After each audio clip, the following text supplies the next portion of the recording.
ಉದ್ಭವ ಸುಂದರ ಸುಂದೋ ರತ್ನನಾಭ ಸುಲೋಚನ ಅರ್ಕೋ ವಾಜಸನ ಶೃಂಗೀ ಜಯಂತ ಸರ್ವವಿಜಯೀ. ಇಲ್ಲಿ ಕೆಲವೊಂದು ಮಹಾಪ್ರಾಣಗಳಿದೆ. ಉದ್ಭವ ನೋಡಿ, ಉದ್ಭವ ಅಷ್ಟೇ ಅಲ್ಲ, ಉದ್ಭವ ಅಲ್ಲಿ ಮಹಾಪ್ರಾಣ ಇದೆ. ಆನಂತರ ರತ್ನನಾಭ ಅಲ್ಲೂ ಮಹಾಪ್ರಾಣ ಇದೆ.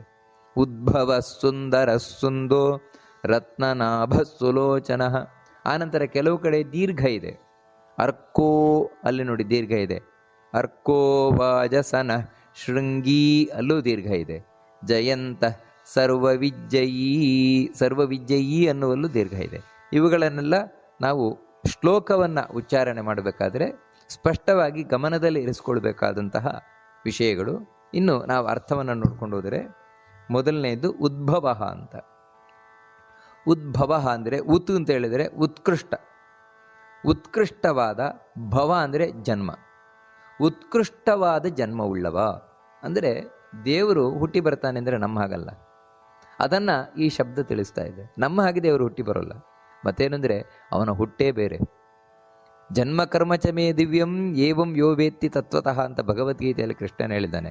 ನನ್ನ ಜನ್ಮವು ದಿವ್ಯವಾದದಪ್ಪ ಅಂತ ಹೇಳಿದರೆ ನಮ್ಮ ಹಾಗಲ್ಲ. ಅಂತ ಹೇಳಿದರೆ ನಾವು ನಮ್ಮ ಪಾಪಕ್ಕೆ ಸಿಲುಕಿ ನಮಗೆ ಇಷ್ಟ ಇಲ್ಲದೆ ಇದ್ದರೂ ಕೂಡ ಯಾವುದೋ ಗರ್ಭವನ್ನು ಸೇರಿ ಅಲ್ಲಿ ಒದ್ದಾಡಿಕೊಂಡು, ನಮಗೆ ಇಷ್ಟ ಇಲ್ಲದೆ ಇದ್ದರೂ ಕೂಡ ಹೊರಗೆ ಬರುವ ಪರಿಸ್ಥಿತಿಯಲ್ಲಿ ಒದ್ದಾಡಿಕೊಂಡು ಈ ರೀತಿ ತುಂಬ ಕಷ್ಟಪಡ್ತೇವೆ. ದೇವರು ಹಾಗಲ್ಲ. ಮತ್ತು ಅವನ ಇಚ್ಛೆಯಿಂದಲೇ ಬರ್ತಾನೆ, ಅವನ ಇಚ್ಛೆಯಿಂದಲೇ ಇರ್ತಾನೆ, ಅವನ ಇಚ್ಛೆಯಿಂದಲೇ ಅಮ್ಮನ ಹೊಟ್ಟೆಯಿಂದ ಹೊರಗೆ ಬರ್ತಾನೆ. ಅಂದರೆ ಎಲ್ಲವೂ ದೇವರು ಸ್ವತಂತ್ರವಾಗಿ ಬರುವವ. ಅದಕ್ಕೆ ಅವನ ಒಂದು ಹುಟ್ಟೇ ಬೇರೆ ದೇವರದ್ದು. ಅದಕ್ಕೆ ಅದನ್ನು ಅವತಾರ ಅಂತ ಕರೀತಾರೆ. ನಮ್ಮದು ಹುಟ್ಟನ್ನು ಜನ್ಮ ಅಂತ ಕರೆದರೆ, ಜನಿಸಿದನು ಅಂದರೆ ದೇವರು ಅವತರಿಸಿದನು ಅಂತ ಹೇಳ್ತೇವೆ. ಹೀಗೆ ದೇವರು ಉದ್ಭವವನಾಗಿರುವವನು. ಇಲ್ಲಿ ನಮಸ್ಕಾರ ಮಾಡಬೇಕಾದ್ರೆ ಉದ್ಭವಾಯ ನಮಃ ಅಂತ ನಮಸ್ಕಾರ ಮಾಡಬೇಕಾದದ್ದು. ಎರಡನೆಯದ್ದು ಸುಂದರ ಅಂತ. ಉದ್ಭವ ಸುಂದರ. ಸುಂದರ ಅಂತ ಭಗವಂತನನ್ನು ಯಾಕೆ ಕರೀತಾರೆ ಅಂದರೆ ನಮಗೆ ಗೊತ್ತಲ್ವ, ಸುಂದರ ಅಂದರೆ ಚೆಲುವ ಅಂತ. ಅತ್ಯಂತ ಚೆಲುವನಾಗಿರುವ ಸಾಕ್ಷಾನ್ ಮನ್ಮಥ ಅಂತ ಹೇಳ್ತಾರೆ. ಆ ಕಾರಣದಿಂದ ದೇವರನ್ನು ಯಾರು ಕಂಡಿದ್ದಾರೆ ಅವರೆಲ್ಲರೂ ಮೋಹಗೊಂಡವರೇ. ಎಂಥ ವೈರಾಗ್ಯ ಶಿಖಾಮಣಿಗಳು, ಯೋಗಿಗಳು, ಸನ್ಯಾಸಿಗಳು, ಅವರಿಗೆ ಈ ಲೋಕದ ಎಂಥ ಹೆಣ್ಣನ್ನು ತಂದು ಕಣ್ಣು ಮುಂದೆ ನಿಲ್ಲಿಸಿದರೂ ಕೂಡ ಇಷ್ಟ ಆಗೋಲ್ಲ ಅವರಿಗೆ. ಅದನ್ನೆಲ್ಲ ತಿರಸ್ಕರಿಸ್ತಾರೆ ಅವರು. ಎಂತೆಂಥ ತಿಲೋತ್ತಮೆ, ಊರ್ವಶಿ, ಮೇನಕೆ, ರಂಭ ಇಂಥ ಅಪ್ಸರಾ ಸ್ತ್ರೀಯರು ಅವ್ರ ಮುಂದೆ ನರ್ತನ ಮಾಡಲಿ, ಹಾವಭಾವಗಳನ್ನು ತೋರಿಸಲಿ, ವೈಯಾರವನ್ನು ತೋರಿಸಲಿ ಮರಳಾಗೋದಿಲ್ಲ, ಅವರು ಬಯಸುವುದಿಲ್ಲ. ಕಾರಣ ಏನು ಅಂತ ಹೇಳಿದ್ರೆ, ಅವರಿಗೆ ಈ ಊರ್ವಶಿ, ಮೇನಕೆ, ರಂಭ ಮುಂತಾದಂಥ ಅಪ್ಸರಾ ಸ್ತ್ರೀಯರು ನಿಜವಾಗಲೂ ಅವರೆಲ್ಲರೂ ದೇವಲೋಕದ ಚೆಲುವೆಯರು, ಅತ್ಯಂತ ಚೆಲುವೆಯರು. ಇವರ ಚೆಲುವಾಗಿ ಕಾಣೋಲ್ಲ ಅವರಿಗೆ. ಕಾರಣ ಏನಂದರೆ, ಆ ಋಷಿಮುನಿಗಳು, ಜ್ಞಾನಿಗಳು ತಾವು ತಮ್ಮ ಧ್ಯಾನದಲ್ಲಿ ದೇವರನ್ನು ನೋಡಿದ್ದಾರೆ. ಅವರು ಆ ದೇವರನ್ನು ನೋಡಿದ ಮೇಲೆ, ದೇವರ ಸೌಂದರ್ಯವನ್ನು ಆಸ್ವಾದನೆ ಮಾಡಿದ ಮೇಲೆ ಉಳಿದದ್ದು ಯಾವುದು ಸೌಂದರ್ಯ ಅಂತ ಕಾಣೋದೇ ಇಲ್ವಂತೆ ಅವರಿಗೆ. ಇದನ್ನು ರುಕ್ಮಿಣಿ ಹೇಳುವುದುಂಟು ಕೃಷ್ಣನಿಗೆ. ರುಕ್ಮಿಣಿ ಹತ್ರ ಕೃಷ್ಣ ಹೇಳ್ತಾನೆ, ನೀನು ಬೇರೆ ಯಾರಾದ್ರೂ ಮದುವೆ ಆಗ್ಬೋದಿತ್ತು ಅಂತ. ಅದಕ್ಕೆ ಅವಳು ಇದೇ ಮಾತನ್ನು ಹೇಳ್ತಾಳೆ, ಕೃಷ್ಣ ನಾನಾದರೂ ಒಬ್ಬಳು ಪತಿವ್ರತೆ, ನಿನ್ನನ್ನು ಬಿಟ್ಟು ಇನ್ಯಾರನ್ನು ಕನಸು ಮನಸ್ಸಿನಲ್ಲೂ ಎಣಿಸಿದವಳು. ಆದರೆ ಒಬ್ಬಳು ಪುಂಶ್ಚಲಿ ಅಂತ ಹೇಳಿದರೆ ದಿನಕ್ಕೊಬ್ಬ ಗಂಡ ಬೇಕು ಅಂತ ಬಯಸುವಂಥವಳು. ಅಂದರೆ ಅಂಥ ಕಾಮುಕಳವಳು. ಹೊಸ ಹೊಸ ರುಚಿ ಬೇಕು ನನಗೆ ಈ ರೀತಿ ಬಯಸುವಂಥವಳು. ಅಂಥ ಪುಂಶ್ಚಲಿಯನ್ನು ಕೂಡ, ದಿನಕ್ಕೊಂಬ ಹೊಸ ಗಂಡ ಬೇಕು ಅಂತ ಬಯಸುವವನನ್ನು ಕೂಡ ನಿನ್ನ ಮುಂದೆ ತಂದು ನಿಲ್ಲಿಸಿದರೆ ನನಗಿನ್ಯಾರು ಬೇಡ, ನನಗೆ ದೇವರೇ ಸಾಕು ಅಂತ ನಿಲ್ತಾಳಂತೆ. ಯಾಕಂದರೆ ಆ ದೇವರ ಸೌಂದರ್ಯದ ಮುಂದೆ ಇನ್ಯಾವ ಸೌಂದರ್ಯವೂ ಇಲ್ಲವೇ ಇಲ್ಲ. ಆ ಕಾರಣದಿಂದಲೇ ಆ ಸುಂದರ ಎನ್ನುವ ಶಬ್ದ ದೇವರಿಗೇ ಕೂಡುವಂಥದ್ದು. ಇಲ್ಲಿ ನಮಸ್ಕಾರ ಮಾಡಬೇಕಾದ್ರೆ ಸುಂದರಾಯ ನಮಃ ಅಂತ ನಮಸ್ಕಾರ ಮಾಡಬೇಕಾದದ್ದು. ಮುಂದಿನ ಶಬ್ದ ಸುಂದಹ ಅಂತ. ಸುಂದಹ ಅಂದರೆ ನೋಡಿ, ಸು ಅಂದರೆ ಸುಖ ಅಂತ. ಆ ಸುಖವನ್ನು ಅಂದರೆ ದದಾತಿ, ಸುಖವನ್ನು ಕೊಡುವವನು. ಅದಕ್ಕೋಸ್ಕರ ಆ ದೇವರನ್ನು ಸುಂದ ಅಂತ ಕರೀತಾರೆ. ಅಂದರೆ ಜೀವನದಲ್ಲಿ ನಮಗೆ ಸುಖ ಅಂತ ಬರ್ತಾ ಇದೆ ಅಂತ ಹೇಳಿದ್ರೆ ಅದು ಕೇವಲ ದೇವರಿಂದಲೇ, ಆನಂದದಿಂದಲೇ. ಅದಕ್ಕಾಗಿಯೇ ಆ ಭಗವಂತನನ್ನು ಸುಖಮೂರ್ತಿ, ಆನಂದಮೂರ್ತಿ ಅಂತಲೇ ಕರೀತಾ ಇದೆ ಶಾಸ್ತ್ರಗಳು.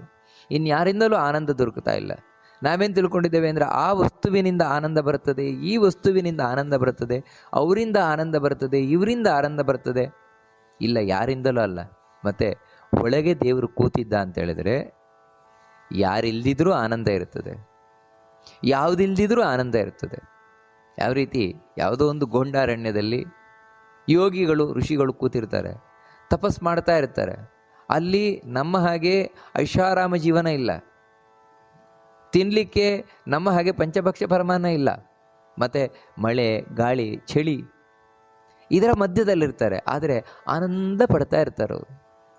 ಕಾರಣ ಏನು ಅಂದರೆ ಒಳಗೆ ದೇವರಿದ್ದಾನೆ, ಆ ದೇವರನ್ನು ನೋಡ್ತಾ ಇರ್ತಾರ, ದೇವರ ಸುಖವನ್ನು ಅನುಭವಿಸ್ತಾ ಅವರಿಗೆ ಇನ್ಯಾವುದು ಬೇಡ. ಹೀಗೆ ಸುಖ ಅನ್ನುವಂಥದ್ದು ಒಳಗಿನ ವಸ್ತು. ಅದು ಹೇಗೆ ಬರುವಂಥದ್ದು ಅಂದರೆ ಭಗವಂತನ ಅನುಗ್ರಹದಿಂದ, ಭಗವಂತ ನಮ್ಮೊಳಗೆ ನೆಲೆಸುವಿಕೆಯಿಂದ ಬರುವಂಥದ್ದು. ದೇವರು ಒಳಗಿದ್ರೆ ಸುಖ ಅಷ್ಟೇ. ದೇವರು ಒಳಗಿಲ್ವಾ, ಎಂಥ ಶ್ರೀಮಂತಿಕೆ ಇದ್ದರೂ ದುಃಖ ಅನ್ನೋದು ಹೋಗೋದೇ ಇಲ್ಲ, ಮನಸ್ಸಿನಲ್ಲಿ ಡಿಪ್ರೆಷನ್ ಟೆನ್ಷನ್ ಅನ್ನೋದು ಹೋಗೋದೇ ಇಲ್ಲ. ಅದಕ್ಕಾಗಿ ಆ ದೇವರನ್ನು ಸುಂದಹ, ಸುಖವನ್ನು ಕೊಡುವವನು ಅಂತ ಕರೀತಾರೆ. ಇಲ್ಲಿ ನಮಸ್ಕಾರ ಮಾಡಬೇಕಾದ್ರೆ ಸುಂದಾಯ ನಮಃ ಅಂತ ದೇವರಿಗೆ ನಾವು ನಮಸ್ಕಾರವನ್ನು ಮಾಡಬೇಕಾದದ್ದು. ಮುಂದಿನ ಶಬ್ದ ರತ್ನನಾಭ ಅಂತ. ರತ್ನನಾಭ ಅಂದರೆ, ನಾಭಿ ಅಂದರೆ ಗೊತ್ತು, ಹೊಕ್ಕಳು. ದೇವರು ಹೊಕ್ಕಳು ರತ್ನದಂತೆ ಅತ್ಯಂತ ಸುಂದರವಾದಂತಹ ಹೊಕ್ಕಳಂತೆ, ಅಥವಾ ರತ್ನದಂತೆ, ರತ್ನ ಹೇಗೆ ಅತ್ಯಂತ ಬೆಲೆ ಬಾಳುವಂಥದ್ದು, ಅಂಥ ಬೆಲೆ ಬಾಳುವ ಹೊಕ್ಕಳು ದೇವರದ್ದು, ಸಾಮಾನ್ಯವಾದದ್ದಲ್ಲ. ಅದಕ್ಕಾಗಿಯೇ ಒಬ್ಬನ ಹೊಕ್ಕಳನ್ನೇ ಹಿಡಿದು ಕರೆಯುವಂಥದ್ದು ಅಂದರೆ ಅದು ವಿಷ್ಣುವನ್ನು ಮಾತ್ರ. ಪದ್ಮನಾಭ ಅಂತ, ಪದ್ಮನಾಭ ಅಂತ ಕರೀತಾರೆ. ಬೇರೆ ಯಾವ ದೇವತೆಗಳನ್ನು ಹೊಕ್ಕಳನ್ನೇ ಹಿಡ್ಕೊಂಡು ಕರೆಯುವುದಿಲ್ಲ, ದೇವರಿಗೆ ಮಾತ್ರ. ಯಾಕಂದರೆ ಆ ಹೊಕ್ಕಳಿನಲ್ಲಿಯೇ ಇಡೀ ಬ್ರಹ್ಮಾಂಡ ನಿಂತಿರುವುದು. ಆ ಹೊಕ್ಕಳಿನಿಂದ ಬಂದದ್ದೇ ಒಂದು ಕಮಲ, ಆ ಕಮಲದಲ್ಲಿಯೇ ಈ ಜಗತ್ತನ್ನು ನಿರ್ಮಿಸಿದಂತಹ ಬ್ರಹ್ಮ ಇರುವಂಥದ್ದು, ಈ ಜಗತ್ತು ಬ್ರಹ್ಮಾಂಡ ಇರುವಂಥದ್ದು. ಹೀಗೆ ಬ್ರಹ್ಮಾಂಡವನ್ನು ನಿರ್ಮಿಸಿದ ಚತುರ್ಮುಖನನ್ನೇ ಹೊತ್ತಂತಹ ಹೊಕ್ಕಳು ಎಂಥ ಶ್ರೇಷ್ಠವಾದ ಹೊಕ್ಕಳು. ಅದಕ್ಕೆ ಅದನ್ನು ರತ್ನನಾಭ ಅಂತ ಕರೀತಾರೆ. ಅಂತಹ ಹೊಕ್ಕಳು ಉಳ್ಳವ, ರತ್ನದಂತೆ ಅತ್ಯಂತ ಪ್ರಶಸ್ತವಾದ ಶ್ರೇಷ್ಠವಾದ ಹೊಕ್ಕಳು ಉಳ್ಳವ ಅಂತ ಕರೀತಾರೆ. ನಮಸ್ಕಾರ ಮಾಡಬೇಕಾದ್ರೆ ರತ್ನನಾಭಾಯ ನಮಃ ಅಂತ ನಮಸ್ಕಾರ ಮಾಡಬೇಕಾದದ್ದು. ಮುಂದಿನದ್ದು ಸುಲೋಚನ ಅಂತ. ನಮಗೂ ಇದರ ಅರ್ಥ ಸ್ಪಷ್ಟ ಗೊತ್ತಾಗುವಂಥದ್ದೇ. ಸು ಅಂದರೆ ಸುಂದರವಾದ, ಲೋಚನ ಅಂದರೆ ಕಣ್ಣುಗಳುಳ್ಳವನು, ಸುಂದರವಾದ ಕಣ್ಣುಗಳುಳ್ಳವನು. ನೋಡಿ, ಅದರಿಂದಾಗಿಯೇ ಒಬ್ಬೊಬ್ಬರನ್ನು ಇವಾಗ ಶಿವನನ್ನು ಕರೆಯಬೇಕಾದ್ರೆ ತ್ರಿನೇತ್ರ ಅಂತ ಕರೆಯುವುದುಂಟು, ಇನ್ನು ಪಿಂಗಾಕ್ಷ ಅಂತ ಕರೆಯುವುದುಂಟು. ಹನುಮಂತನನ್ನು ಪಿಂಗಾಕ್ಷ, ವಿರೂಪಾಕ್ಷ, ನೋಡಿ ಈ ರೀತಿಯೆಲ್ಲ ಕರೆಯುವುದುಂಟು. ಆದರೆ ಪುಂಡರೀಕಾಕ್ಷ ಅಂತ ಕರೆಯುವುದು ವಿಷ್ಣುವನ್ನೇ. ಪುಂಡರೀಕ ಅಂದರೆ ಕಮಲ, ಕಮಲದಂತೆ ಕಣ್ಣುಳ್ಳವ, ಅತ್ಯಂತ ಸುಂದರವಾದ ಕಣ್ಣುಳ್ಳವ. ಯಾವ ಆ ಕಣ್ಣಿನ ದರ್ಶನದಿಂದಲೇ ನಮ್ಮ ಎಲ್ಲ ದುಃಖಗಳೂ ಹೊರಟೋಗ್ಬಿಡ್ತದೆ, ಅಂಥ ಸುಂದರವಾದ ಕಣ್ಣದು. ಅದಕ್ಕಾಗಿ ಭಕ್ತರು ಇಚ್ಛಿಸುವುದು ಏನೆಂದರೆ, ಸ್ವಾಮಿ ಅಂಥ ನಿನ್ನ ಸುಂದರವಾದ ಕರುಣಾಭರಿತವಾದ ದೃಷ್ಟಿಯಿಂದ ಒಮ್ಮೆ ನನ್ನ ನೋಡೆಯ, ಒಮ್ಮೆ ನನ್ನ ಅನುಗ್ರಹಿಸಯ್ಯ ಅಂದು. ಅದಕ್ಕೆ ಅವನನ್ನು ಸುಲೋಚನ ಅಂತ ಕರಿತೇವೆ, ಭಗವಂತನನ್ನು. ಇನ್ನೊಂದು ಅರ್ಥದಲ್ಲಿ ಹೇಳ್ಬೋದು ಇದನ್ನು, ಏನಂದರೆ ಸುಲೋಚನ ಅಂದರೆ ಸುಂದರವಾದ ಆಲೋಚನೆ ಉಳ್ಳವ. ದೇವರ ಆಲೋಚನೆಗಳು ನಮ್ಮ ಹಾಗಲ್ಲ, ಮತ್ತು ಎಲ್ಲವೂ ಅತ್ಯಂತ ಸುಂದರವಾದ ಆಲೋಚನೆಗಳು. ಯಾಕೆ ಸುಂದರ ಅಂತ ಯಾಕೆ ಕರಿತೇವೆ ಅಂತ ಹೇಳಿದರೆ, ಎಲ್ಲವೂ ಜಗತ್ತಿಗೆ ಆನಂದವನ್ನು ಉಂಟು ಮಾಡುವ ಆಲೋಚನೆಗಳು. ದೇವರಿಗೆ ಯಾವತ್ತೂ ಈ ಜಗತ್ತಿಗೆ ಕೆಟ್ಟದ್ದನ್ನು ಮಾಡಲಿಕ್ಕೆ ಇಷ್ಟವೇ ಇಲ್ಲ. ಅವನು ಯಾವತ್ತೂ ಯೋಚನೆ ಮಾಡ್ತಾ ಇರೋದು, ನಾನು ಹೇಗೆ ಒಳ್ಳೇದು ಮಾಡೋಣ. ಪ್ರತಿ ಕ್ಷಣದಲ್ಲಿ ನಮ್ಮೆಲ್ಲರಿಗೂ ಒಳ್ಳೇದು ಮಾಡಲಿಕ್ಕೆ ದೇವರು ಯೋಚಿಸ್ತಾ ಇರ್ತಾನೆ. ಅಲ್ಲ, ಮತ್ತೆ ಯಾಕೆ ಒಳ್ಳೇದು ಮಾಡೋಲ್ಲ? ನಮ್ಮ ಒಳಗೆ ಬರುವ ಪ್ರಶ್ನೆ ಇದು. ಹೌದು, ಒಳ್ಳೆಯದನ್ನು ಮಾಡಲಿಕ್ಕೆ ದೇವರೇನು ಇಚ್ಛಿಸ್ತಾ ಇದ್ದಾನೆ. ಅಧ್ಯಾಪಕರು ವಿದ್ಯಾರ್ಥಿಗೆ ಸಂಪೂರ್ಣ ಮಾರ್ಕು ಕೊಡಬೇಕು ಅಂತ ಇಚ್ಛಿಸ್ತಾರೆ, 100ಕ್ಕೆ 100 ಅಂಕಗಳನ್ನೇ ಇವನಿಗೆ ಕೊಟ್ಟು ಬಿಡಬೇಕು ಅಂತ. ಆದರೆ ಅಂಕವನ್ನು ಹಾಕಿ ಕೊಡ್ಲಿಕ್ಕಾಗತ್ತಾ? ಇವನು ಉತ್ತರ ಬರೀಬೇಕಲ್ವಾ? ಇವನು ಉತ್ತರ ಬರೆದರೆ ಖಂಡಿತ ಕೊಟ್ಬಿಡ್ತಾರೆ ಅವರು. ಅದೇ ರೀತಿ ದೇವರು ನಮಗೆ ಅನುಗ್ರಹಿಸಲಿಕ್ಕೆ ಕಾತರನಾಗಿದ್ದಾನೆ. ಆದರೆ ಅವನ ಅನುಗ್ರಹವನ್ನು ಪಡೀಲಿಕ್ಕೆ ನಾವಿಲ್ಲೇನಾದರೂ ಮಾಡಬೇಕಲ್ವ? ಅದನ್ನು ಮಾಡ್ತಾ ಇಲ್ಲ ನಾವು. ವಿದ್ಯಾರ್ಥಿ ಉತ್ತರ ಬರೆಯದ ಹಾಗೆ ನಾವಿಲ್ಲೇನು ಮಾಡ್ತಾ ಇಲ್ಲ. ಅದಕ್ಕೆ ಆ ದೇವರು ಇಚ್ಛಿಸಿದ್ರೂ ಕೂಡ ನಮಗೆ ಕೊಡ್ತಾ ಇಲ್ಲ ಅವನು ಅದನ್ನು. ಯಾಕಂದರೆ ನಿನ್ನಲ್ಲಿ ಅದಕ್ಕೆ ಬೇಕಾಗಿದ್ದಿಲ್ಲ ಅಂತ. ಈ ಕಾರಣದಿಂದಾಗಿ ಆ ಭಗವಂತನನ್ನು ಸುಲೋಚನ, ಸುಂದರವಾದ ಆಲೋಚನೆ ಉಳ್ಳವನು ಅಂತ ಹೇಳ್ತಾರೆ. ನಮಸ್ಕಾರ ಮಾಡಬೇಕಾದ್ರೆ ಸುಲೋಚನಾಯ ನಮಃ ಅಂತ ನಮಸ್ಕಾರ ಮಾಡಬೇಕಾದದ್ದು. ಮುಂದಿನದ್ದು ಅರ್ಕಃ ಅಂತ. ಅರ್ಕ ಅಂತ ಹೇಳಿದ್ರೆ ಅರ್ಚತ್ವಾತ್ ಅರ್ಕಃ, ಎಲ್ಲರಿಂದಲೂ ಪೂಜಿಸಲ್ಪಡುವವನು. ದೇವರು. ಅವನನ್ನು ಪೂಜಿಸದೇ ಇರುವವರೇ ಇಲ್ಲ. ಇಲ್ರಿ, ಎಲ್ಲರೂ ಎಲ್ಲಿ ಪೂಜೆ ಮಾಡ್ತಾರೆ? ಯಾರು ಕೃಷ್ಣನ ವಿಷ್ಣುವಿನ ಭಕ್ತರು ಅವರು ಮಾತ್ರ ಪೂಜೆ ಮಾಡ್ತಾರೆ ಬಿಟ್ಟು ಅವರನ್ನು ಹೊರತುಪಡಿಸಿ ಮತ್ತಾರು ಪೂಜೆ ಮಾಡ್ತಾರೆ? ಅದು ಈಗಂತೂ ಆ ಕೃಷ್ಣನನ್ನು ವಿಷ್ಣುವನ್ನು ಪೂಜೆ ಮಾಡುವವರು ತುಂಬ ಕಡಿಮೆ ಅಂತ ಸಾಮಾನ್ಯ ಹೇಳ್ಬೋದು. ಇದು ಕೇವಲ ದಡ್ಡರ ದೃಷ್ಟಿಯಲ್ಲಿ ಮಾತ್ರ. ಯಾಕಂದರೆ ಕೃಷ್ಣ ಭಗವದ್ಗೀತೆಯಲ್ಲಿ ಬಹಳ ಸ್ಪಷ್ಟ ಹೇಳ್ತಾನೆ, ಮಮ ವರ್ತಮಾನ ವರ್ತಂತೆ ಮನುಷ್ಯ ಪಾರ್ಥ ಸರ್ವಶಃ ಅಂತ. ನೀವು ಯಾರನ್ನೇ ಪೂಜೆ ಮಾಡಿ, ನನ್ನನ್ನೇ ಪೂಜೆ ಮಾಡುವುದನ್ನು. ಎಲ್ಲರೊಳಗೆ ನಿಂತು ಪೂಜೆಯನ್ನು ಸ್ವೀಕಾರ ಮಾಡುವವನು ನಾನೇ. ಸರ್ವದೇವ ನಮಸ್ಕಾರ ಕೇಶವಂ ಪ್ರತಿ ಗಚ್ಚತಿ ಆಕಾಶಾತ್ ಪತಿತಂ ತೋಯಂ ಯಥಾ ಗಚ್ಚತಿ ಸಾಗರಂ ಅಂತ ಹೇಳಿದಾಗೆ, ಎಲ್ಲೇ ಮಳೆ ಬಂದರೂ ಕಡೆಗೆ ಹೋಗಿ ಸೇರುವುದು ಸಮುದ್ರವನ್ನೇ. ನೀವು ಯಾರನ್ನು ಪೂಜಿಸಿದರೂ, ಯಾರಿಗೆ ನಮಸ್ಕಾರ ಮಾಡಿದರೂ ಅದೆಲ್ಲವೂ ಅಂತಿಮವಾಗಿ ಹೋಗಿ ಸೇರುವುದು ವಿಷ್ಣುವಿಗೆ. ಇದನ್ನೇ ಭಾಗವತದಲ್ಲಿ ಭಾಳ ಸ್ಪಷ್ಟವಾಗಿ ಹೇಳ್ತಾರೆ. ಎಲ್ಲರೂ ನನ್ನನ್ನೇ ಇಚ್ಛಿಸ್ತಾ ಇದ್ದಾರೆ, ಎಲ್ಲರೂ ನನ್ನನ್ನೇ ಪೂಜಿಸ್ತಾ ಇದ್ದಾರೆ. ಆದರೆ ಕೆಲವರಿಗೆ ಮಾತ್ರ ಗೊತ್ತು ಈ ವಿಷಯ, ಅನೇಕ ಮಂದಿಗೆ ಗೊತ್ತೇ ಇಲ್ಲ. ನಾವು ಆ ವಿಷ್ಣುವನ್ನೇ ಪೂಜಿಸ್ತಾ ಇದ್ದೇವೆ ಅಂತ ತಿಳಿಯದೆ ನಾವು ಯಾರ್ಯಾರನ್ನೂ ಪೂಜಿಸ್ತಾ ಇದ್ದೇವೆ ಅಂತ ತಿಳ್ಕೊಂಡಿರ್ತಾರಷ್ಟೇ ಅಂತ ಬಹಳ ಸ್ಪಷ್ಟವಾಗಿ ಭಗವಂತನ ತಿಳಿಸ್ಕೊಂಡು ಹೋಗ್ತಾನೆ. ಈ ರೀತಿ ಅರ್ಕಃ ಅಂತ ಎಲ್ಲರಿಂದಲೂ ಪೂಜಿಸಲ್ಪಡುವವ. ಇಲ್ಲಿ ನಮಸ್ಕಾರ ಮಾಡಬೇಕಾದ್ರೆ ಅರ್ಕಾಯ ನಮಃ ಅಂತ ನಮಸ್ಕಾರ ಮಾಡಬೇಕಾದದ್ದು. ಮುಂದಿನದ್ದು ವಾಜಸನಃ ಅಂತ. ನೋಡಿ, ಸಂಸ್ಕೃತದಲ್ಲಿ ವಾಜ ಅಂದರೆ ಅನ್ನ ಅಂತ. ಅನ್ನವನ್ನು ಸನಃ ಅಂದರೆ ಸನೋತಿ, ಕೊಡುವವನು, ಅನ್ನ ಕೊಡುವವನು, ಆಹಾರ ಕೊಡುವವನು. ಅದರಿಂದಾಗಿ ಆಹಾರವನ್ನು ನಾನು ಕಷ್ಟಪಟ್ಟು ಸಂಪಾದನೆ ಮಾಡುತ್ತೇನೆ, ನನ್ನ ಪ್ರಯತ್ನದಿಂದ ಸಂಪಾದನೆ ಮಾಡುತ್ತೇನೆ, ಅಂಗಡಿಯಲ್ಲಿ ದುಡ್ಡು ಕೊಟ್ಟು ಆಹಾರವನ್ನು ಪಡಿತೇನೆ, ಇವೆಲ್ಲ ನಮ್ಮ ಭ್ರಮೆಗಳಷ್ಟೇ. ಇವೆಲ್ಲ ಅತ್ಯಂತ ಅಲ್ಪವಾದ ಕಾರಣಗಳು. ನಿಜವಾದ ಕಾರಣ ಏನೆಂದರೆ, ಇವತ್ತು ನಾವು ಯಾವ ಆಹಾರ ಪದಾರ್ಥಗಳನ್ನು ಪಡಿತಾ ಇದ್ದೇವೆ ಅದು ದೇವರ ಅನುಗ್ರಹದಿಂದ. ಯಾಕಂದರೆ ಅಂಗಡಿಯಿಂದ ನಾವು ಪಡಿಬೋದು, ಅಂಗಡಿಗೆ ಬರಬೇಕಲ್ವ ಆಹಾರ ಪದಾರ್ಥಗಳು. ಅದೆಲ್ಲಿ ಬೆಳೆದರೆ ಮಾತ್ರ, ರೈತ ಬೆಳೆದರೆ ಮಾತ್ರ. ರೈತನಿಗಾದರೂ ಭೂಮಿಯಲ್ಲಿ ಸಿಕ್ಕಿದ್ರಾದೀತು, ಮಳೆ ಬರಲಿಲ್ಲ ಅಂತ ಹೇಳಿದರೆ ರೈತ ಆದರೂ ಎಲ್ಲಿಂದ ಬೆಳೆಯನ್ನು ಬೆಳೀಲಿಕ್ಕೆ ಸಾಧ್ಯ? ಹೀಗೆ ಮಳೆಯನ್ನು ಬರಿಸಿ ಬೆಳೆಯನ್ನು ಬೆಳೆಸಿ, ಹೌದು ಬೆಳೆ ಬೆಳೆದರೂ ಅದಕ್ಕೆ ಕೀಟ ಬಾಧೆ ಇವೆಲ್ಲ ಬಂತು ಅಂದರೆ ಮತ್ತೆ ಹಾಳಾಗಿ ಹೋಗ್ತದೆ. ಕಡೆಗೆ ಇನ್ನೇನು ಬೆಳೆಯೆಲ್ಲ ಬೆಳೆದಿದೆ, ರೈತ ಅದನ್ನು ಕೊಯ್ಯಬೇಕು ಅಂತ ಆಗಬೇಕಾದ್ರೆ ಜೋರು ಮಳೆ ಬಂದು ನೆರೆಯಲ್ಲಿ ಎಲ್ಲ ಕೊಚ್ಚಿಕೊಂಡು ಹೋಯಿತು ಪ್ರವಾಹದಲ್ಲಿ. ಅವಾಗ ನೋಡಿ ಮತ್ತೆ ಸಿಗೋಲ್ಲ. ಹೀಗೆ ಒಂದು ಆಹಾರ ಪದಾರ್ಥಗಳನ್ನು ನಾವು ಪಡಿತಾ ಇದ್ದೇವೆ ಅಂತ ಹೇಳಿದರೆ ಭಗವಂತನ ಅನುಗ್ರಹದಿಂದ. ಅದಕ್ಕೆ ಆ ಭಗವಂತನನ್ನು ವಾಜಸನ ಅಂತ ಕರೀತಾರೆ. ಅದಕ್ಕೆ ಇಲ್ಲಿ ನಮಸ್ಕಾರ ಮಾಡಬೇಕಾದ್ರೆ ವಾಜಸನಾಯ ನಮಃ ಅಂತ ನಾವಿಲ್ಲಿ ನಮಸ್ಕಾರವನ್ನು ಮಾಡಬೇಕಾದದ್ದು. ಮುಂದಿನದ್ದು ಶೃಂಗಿ ಅಂತ. ಶೃಂಗಿ ಅಂತ ಹೇಳಿದರೆ ಕೋಡುಳ್ಳವ ಅಂತ ಅರ್ಥ. ಶೃಂಗ ಅಂದರೆ ಗೊತ್ತು, ಕೋಡುಳ್ಳವ ಅಂತ. ಹೌದು, ಯಾಕೆ ದೇವರಿಗೆ ಹೇಳ್ತಾ ಇದ್ದಾರೆ ಅಂದರೆ ಎರಡು ಕಾರಣದಿಂದ. ಒಂದೇನಂತ ಹೇಳಿದರೆ, ಮತ್ಸ್ಯಾವತಾರದಲ್ಲಿ ಮೀನಾಗಿ ದೇವರು ಬಂದ, ಆದರೆ ಅದು ಇಂಥ ಮೀನಲ್ಲ, ಆ ಮೀನಿಗೊಂದು ಕೋಡಿತ್ತು ಅಂತ ಹೇಳ್ತಾರೆ. ಕೋಡಿರುವ ಮೀನು. ಹೀಗೆ ಕೋಡಿರುವ ಮೀನಿನ ಅವತಾರದಲ್ಲಿ ಬಂದವನಾದ್ದರಿಂದಾಗಿ ಭಗವಂತನಿಗೆ ಶೃಂಗಿ ಅಂತ ಕರೀತವ್ರು ಒಂದು ಅರ್ಥದಲ್ಲಿ. ಇನ್ನೊಂದು ಅರ್ಥದಲ್ಲಿ ಶೃಂಗ ಅಂತ ಹೇಳಿದರೆ ಸಂಸ್ಕೃತದಲ್ಲಿ ಪ್ರಭುತ್ವ ಅಂತ ಹೇಳಿದರೆ ಒಡೆತನ, ಓನರ್ಶಿಪ್, ಅದನ್ನು ಶೃಂಗ ಅಂತ ಹೇಳ್ತಾರೆ. ಭಗವಂತ ಓನರ್ಶಿಪ್ ಉಳ್ಳವ, ಪ್ರಭುತ್ವವುಳ್ಳವ. ಎಲ್ಲಿಯೇ ಹೋಗಲಿ ನೋಡಿ, ಇದೊಂದು ದೇವರ ವೈಶಿಷ್ಟ್ಯ.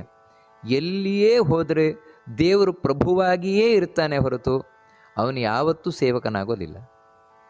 ಸೇವಕನ ಸ್ಥಾನದಲ್ಲಿ ಕೂತರೂ ಕೂಡ ಅವನು ಪ್ರಭುವೇ ದೇವರು. ನಿಮಗೆ ಉದಾಹರಣೆಗೆ ಹೇಳುವುದಾದರೆ, ಅರ್ಜುನನ ರಥದ ಸಾರಥಿಯಾದ ಸಾರಥಿ ಅಂತ ಹೇಳಿದ್ರೆ ಅವನು ಸೇವಕ. ರಥಿಕ ಹಿಂದೆ ಯಾರು ಕೂತಿರ್ತಾನೆ ಅಂದರೆ ನಾವು ನೋಡ್ತೇವೆ, ಇವಾಗ ದೊಡ್ಡ ದೊಡ್ಡ ಶ್ರೀಮಂತರು ಡ್ರೈವರನ್ನು ಇಟ್ಕೊಳ್ತಾರೆ. ಡ್ರೈವರನ್ನು ಇಟ್ಕೊಂಡ್ರೂ ಕೂಡ ಡ್ರೈವರ್ ಯಾವತ್ತೂ ಓನರ್ ಆಗೋಲ್ಲ. ಮತ್ತು ಹಿಂದಿನ ಸೀಟಲ್ಲಿ ಕೂತ್ಕೊಂಡಿರುವವನೇ ಓನರ್.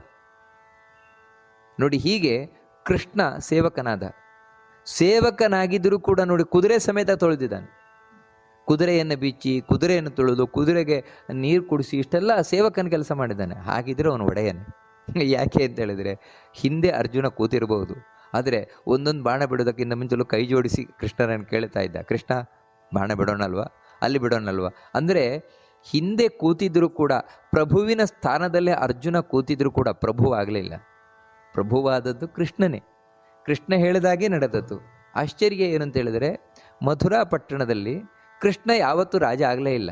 ರಾಜ ಆದದ್ದು ಉಗ್ರಸೇನನೇ. ಆದರೆ ನಡೆದದ್ದೆಲ್ಲ ಕೃಷ್ಣನ ಇಚ್ಛೆಯಂತೆ. ಕೃಷ್ಣನೇ ಅಲ್ಲಿ ಪ್ರಭುವಾಗಿ ಮೆರೆದದ್ದು. ರಾಜನ ಸ್ಥಾನದಲ್ಲಿ ಕೂತವರು ಬೇರೆ ಇರಬಹುದು, ಆದರೆ ಎಲ್ಲ ಮರ್ಯಾದೆ ಪಡೆದೋ ನೀವೇನೆ. ಎಲ್ಲಿಯೇ ಹೋಗಲಿ, ನಿಮಗೆ ಆ ರಾಜನ ಮರ್ಯಾದೆ ಇವನೇ ಪಡೆಯುವನು. ಕೃಷ್ಣನಾಗಲಿ ರಾಮನಾಗಲಿ ಯಾವುದೇ ದೇವರ ಅವತಾರ ಆಗಲಿ ಅವನೇ ಮರ್ಯಾದೆ ಪಡೆಯುವನು. ಅದಕ್ಕೆ ಅವನನ್ನು ಶೃಂಗಿ ಅಂತ ಕರೀತಾರೆ. ಇಲ್ಲಿ ನಮಸ್ಕಾರ ಮಾಡಬೇಕಾದ್ರೆ ಶೃಂಗಿಣೇ ನಮಃ ಅಂತ ನಾವು ನಮಸ್ಕಾರ ಮಾಡಬೇಕಾದದ್ದು. ಮುಂದಿನದ್ದು ಜಯಂತಹ ಅಂತ.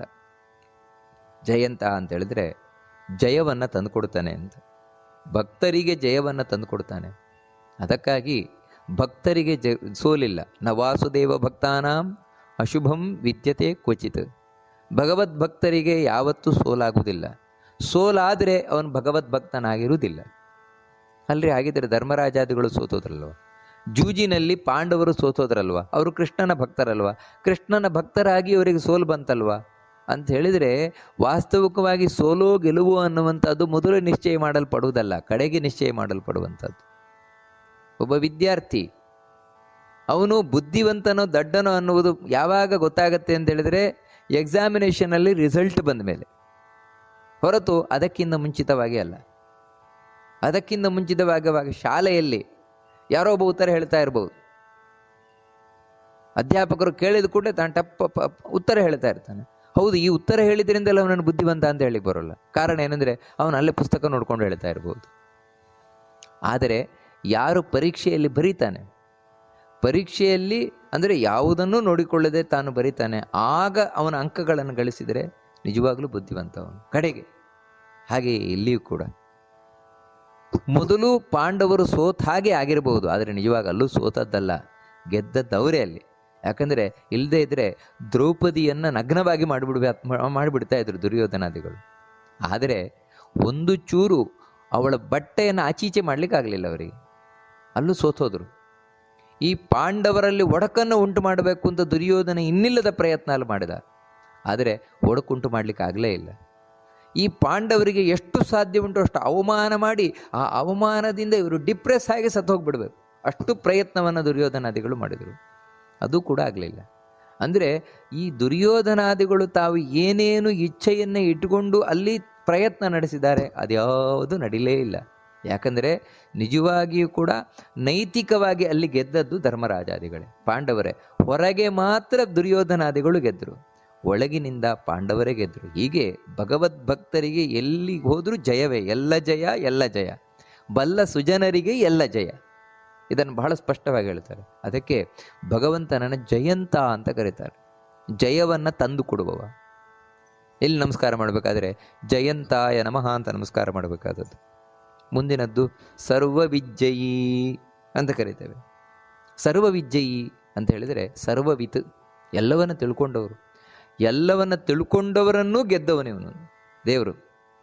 ಯಾಕಂದರೆ ಏನೂ ಗೊತ್ತಿಲ್ಲದೆ ಇದ್ದ ದಡ್ಡರನ್ನು ಗೆಲ್ಲುವುದು ಸುಲಭ, ಎಲ್ಲವನ್ನು ತಿಳ್ಕೊಂಡಂತಹ ಬುದ್ಧಿವಂತರನ್ನು ಗೆಲ್ಲುವುದು ಬಹಳ ಕಷ್ಟ.